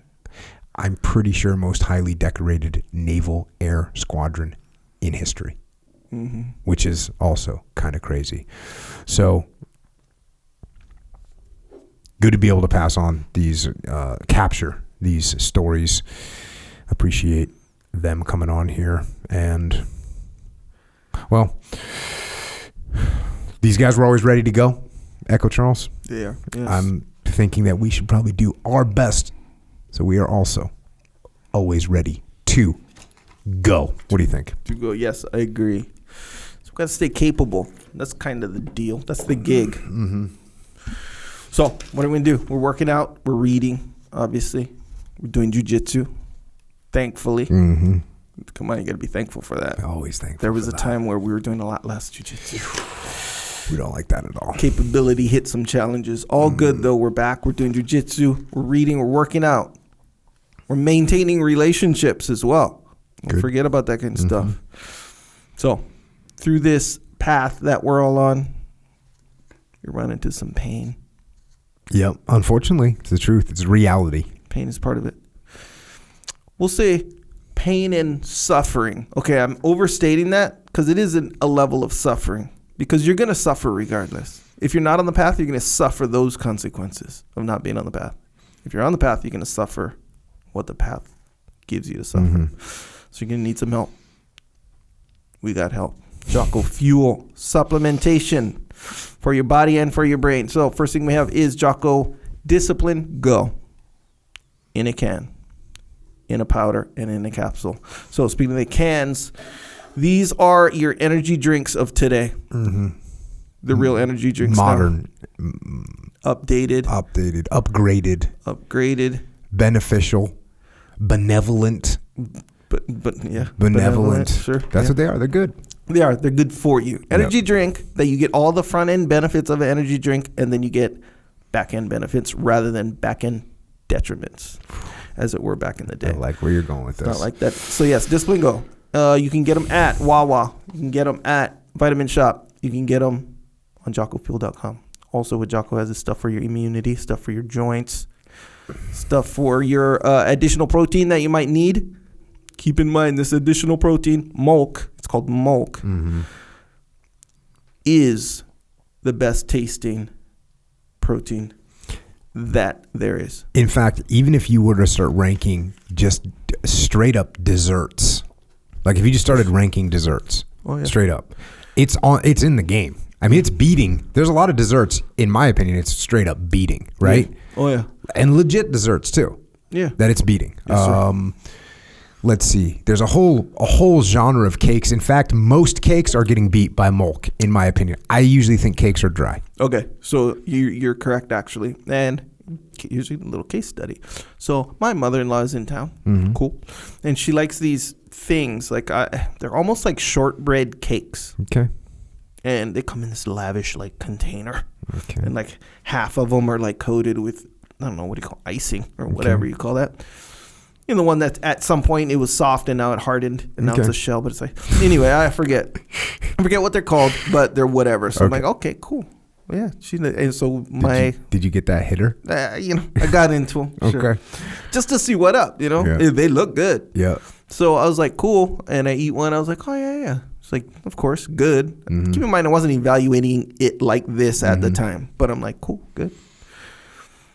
Thinking back on those things, whatever they were called, Mulk is better. Mulk is straight up better. Mulk is better. Yeah. Oh, yeah. And I'm talking about this front end taste. Yeah. Just Straight up better. Oh, yeah. Just the sheer pleasure of drinking Mulk is better than those cakes. Yep. And the thing is, the cakes weren't like, oh, these are like surprisingly junk No, or no. stale. They're it was legit. good. They came through for what they were doing. Yeah. This is and what I'm Mulk saying. is better. If you start graphing all desserts, like Mulk is in the upper percentage.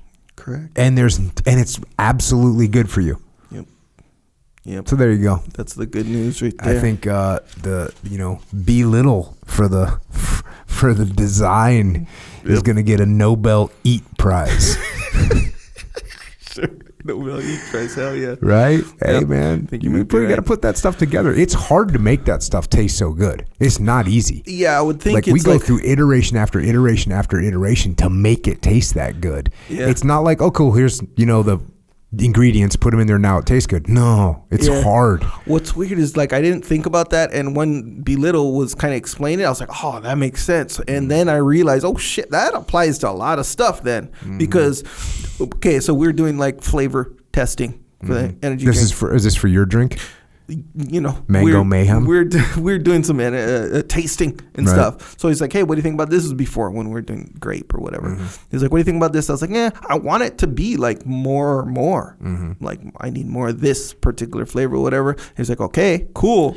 But keep in mind that in turn does this to it, and it's like, oh man, this is like a balance. It's a thing. balancing act. So you got to balance it perfect. Yep. And sometimes straight up, and this is what happened with that particular flavor. He's like, sometimes it simply won't work given what you're trying to do. Yep. Just simply won't work. Otherwise, you got to either add sugar, which that's the main thing. You just got to add sugar, right? Which we're not doing. We're not obviously. doing. Exactly right. So the same thing for milk, same thing for like those milk bars, like everything. I was like, oh man, you guys got you have a task in front It's of a you. hard job. Oh yeah. But I think the hey, Nobel Eats Prize They did is it. going to go to Belittle Yeah. and the Jocko Fuel.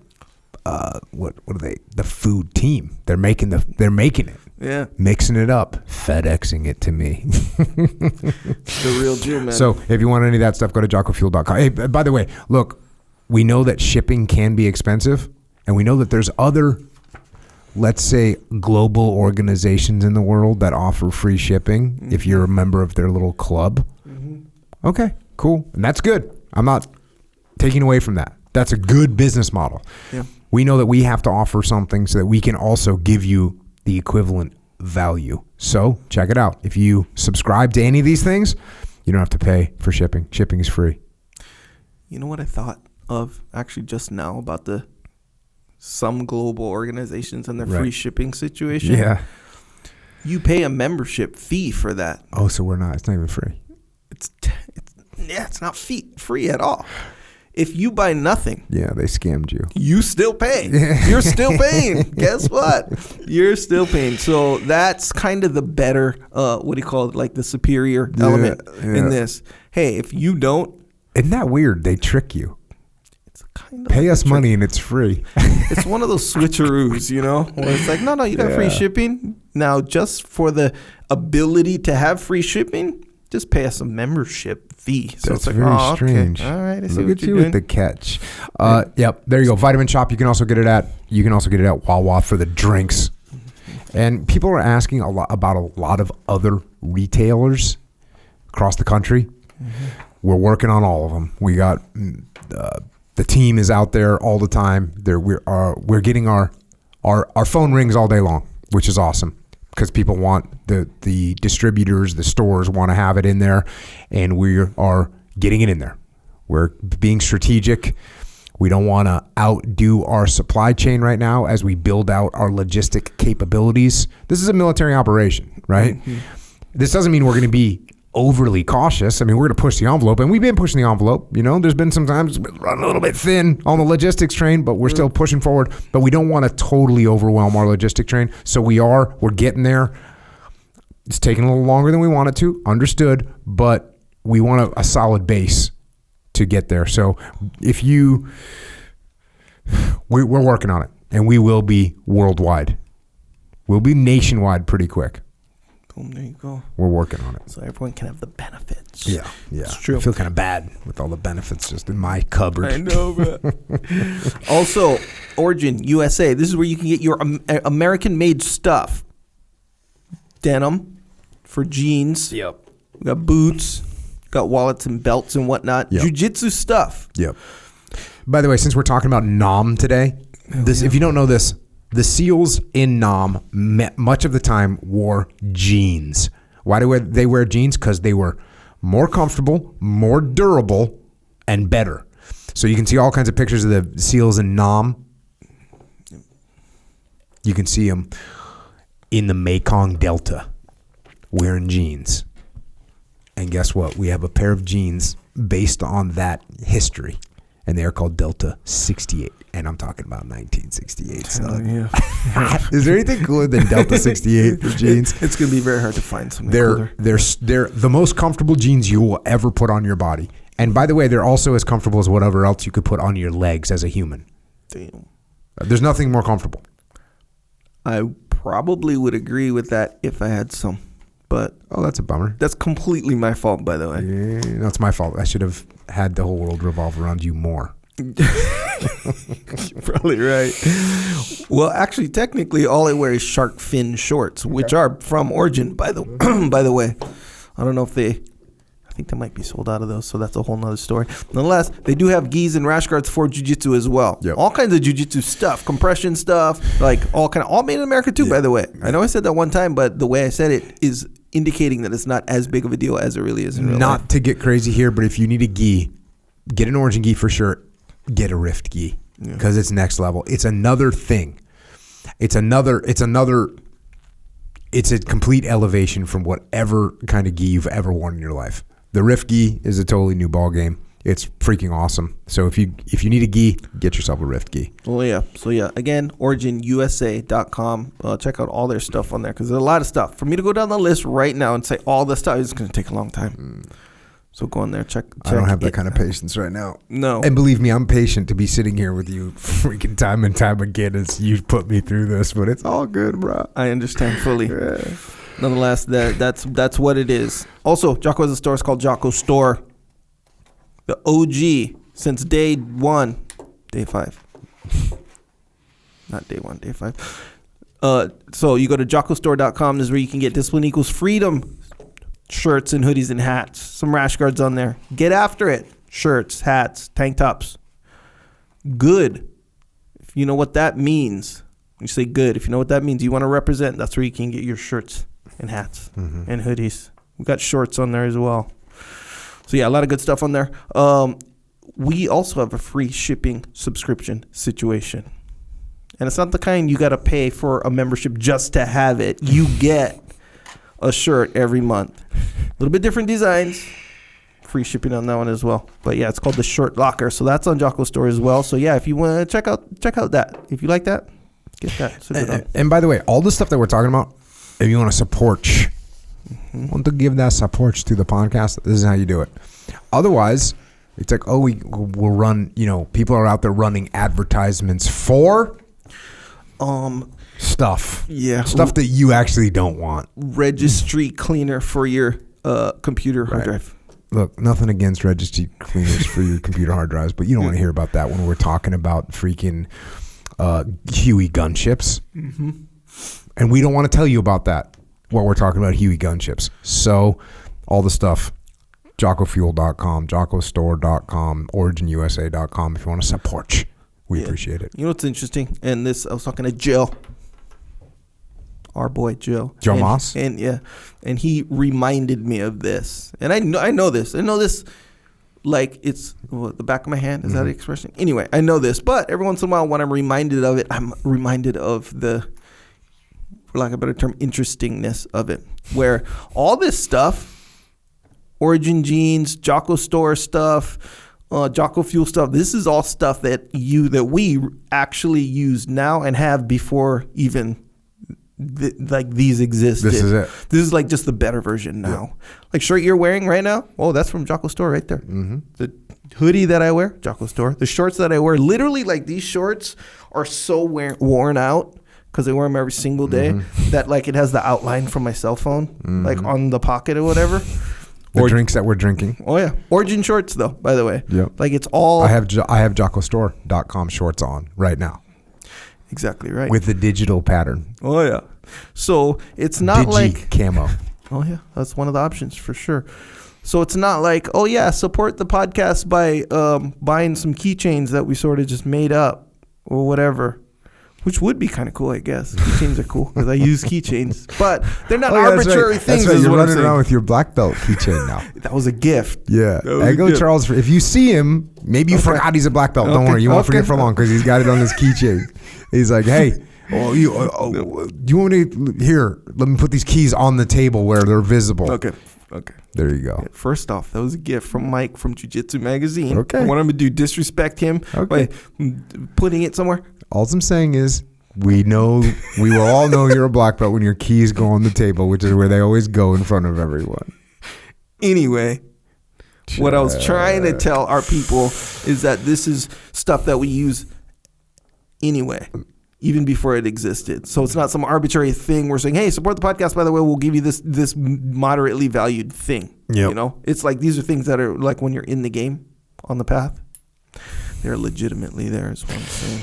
Hey, subscribe to the podcast. Also check out a Jocko Unraveling podcast. That's me and Daryl Cooper, DC. Hell yeah. Talking about all kinds of stuff. Grounded podcast. We got the Warrior Kid podcast. We got JockoUnderground.com. That's our own platform, right? We can't just be parasites on these big platforms. Cause guess what? The big platform might decide they're going to scrape you off. And now what are you going to do? Starve to death? Die? We're not going to let that happen. We got to have a contingency plan. If the big platforms decide to scrape off us because we're over there. No. Mm-hmm. We have our own platform. It's called Jocko Underground, JockoUnderground.com. You are helping us build it just in case these people get squirrely and they start injecting their behaviors into what we're doing. That's that's a cool thing about a podcast. The cool thing about a podcast is you can do it if you are doing the podcast in an old school way, which is, hey, we're just going to do what we want, then you can do whatever you want. We can literally do whatever we want on this podcast. Yeah. But what if platforms said, well, actually, we don't want you to do that, or we want you to do this, or we're going to put an advertisement in there, whatever they're going to do, they can do, right? Yeah. So we don't want to allow someone else to control what we are doing.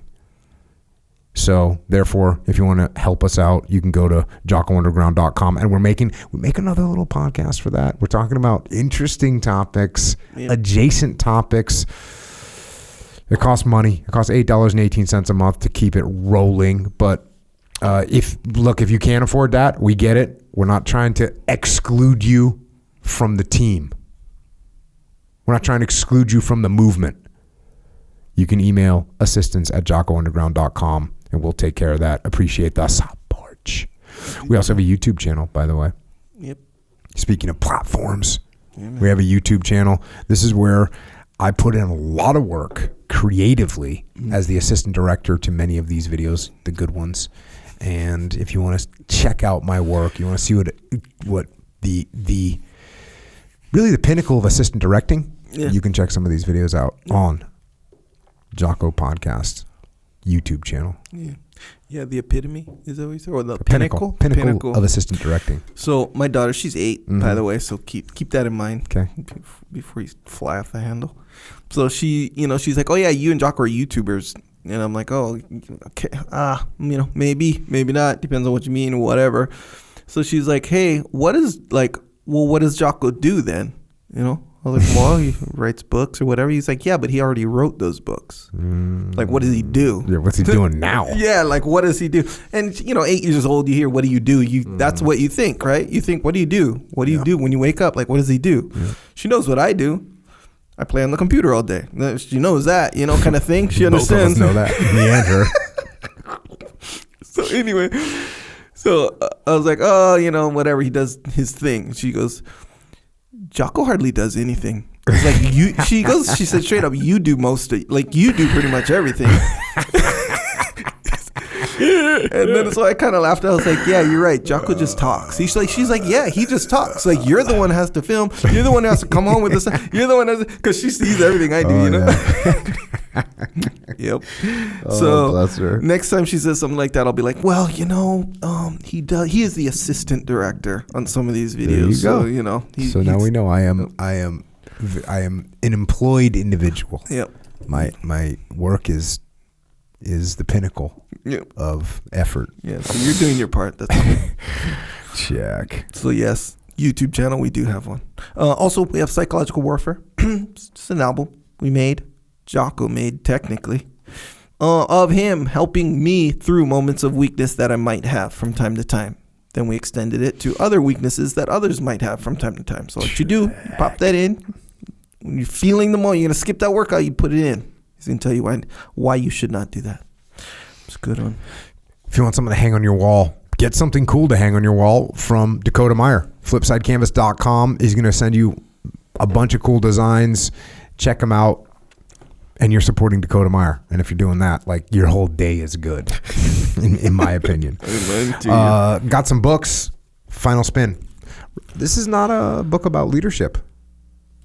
There may or may not be some leadership lessons in there. It's more a book about life and death and the journey that human beings go through and the pitfalls that they fall into and how they rise out of those or don't.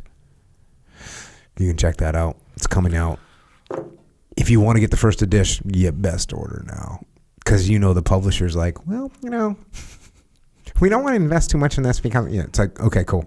So they're not going to print enough. You're not going to get one unless you're in the game. Get in the game. Also, Leadership Strategy and Tactics Field Manual. The Code, the Evaluation, the Protocol. Discipline Equals Freedom Field Manual. There's a new version out that has my head on it, but it's bigger than my original head. Sure. My head has grown. Way the Warrior Kid 1, 2, 3, and 4. Mikey and the Dragons. About Face by Hackworth, which I was honored to write the foreword for. Extreme Ownership and The Dichotomy of Leadership. The first 2 books I wrote about leadership with my brother Leif Babin. We have Echelon Front, which is a leadership consultancy. And what we do is solve problems through leadership. We have an online training platform, efonline.com. On there all the time. Courses on there. Get your team aligned. I don't need to come out to your location. Good Deal Dave Burke doesn't need to come out to your location. Leif Babin doesn't need to come out to your location. We're in your location. Virtually. Check that out. We have some live events that we do. One of them is called The Muster and is 2-day leadership seminar. The next one is in Phoenix, August 17th and 18th. And in Las Vegas, October 28th and 29th. Go to extremeownership.com if you want to get in the game there. We have something, I don't even know if this will be out yet. We have the FTX, which is a field training exercise. You learn tactics. You apply the tactics with laser weapons. You apply the leadership tactics that we talk about all the time, and they will be ingrained into your brain when you are done with the field training exercise. Massive lessons learned. And if you want to help service members, active and retired, their families, Gold Star families, check out Mark Lee's mom. She has a charity organization. She gets, one of the things that she's doing is getting medical treatment for service members that the government doesn't cover. And she'll cover the whole bill. So if you want to help service members get those medical treatments, you can donate or get involved at americasmightywarriors.org. And if you want more of my grueling ruminations, or you need more of Echo's hypnotic hypotheses, you can find us on the interwebs, on Twitter, on the gram, and on Facebook. Echoes at Echo Charles. I am at Jocko Willink. And thanks once again to John Farr and Carl Nelson. Thanks to John's son, Marine, for getting us linked up. Thanks for sharing your stories, gentlemen, and thank you for your incredible service to our great nation. And thanks to all the sea wolves themselves that flew in Vietnam and risked their lives and sometimes gave their lives for their brothers in arms on the ground.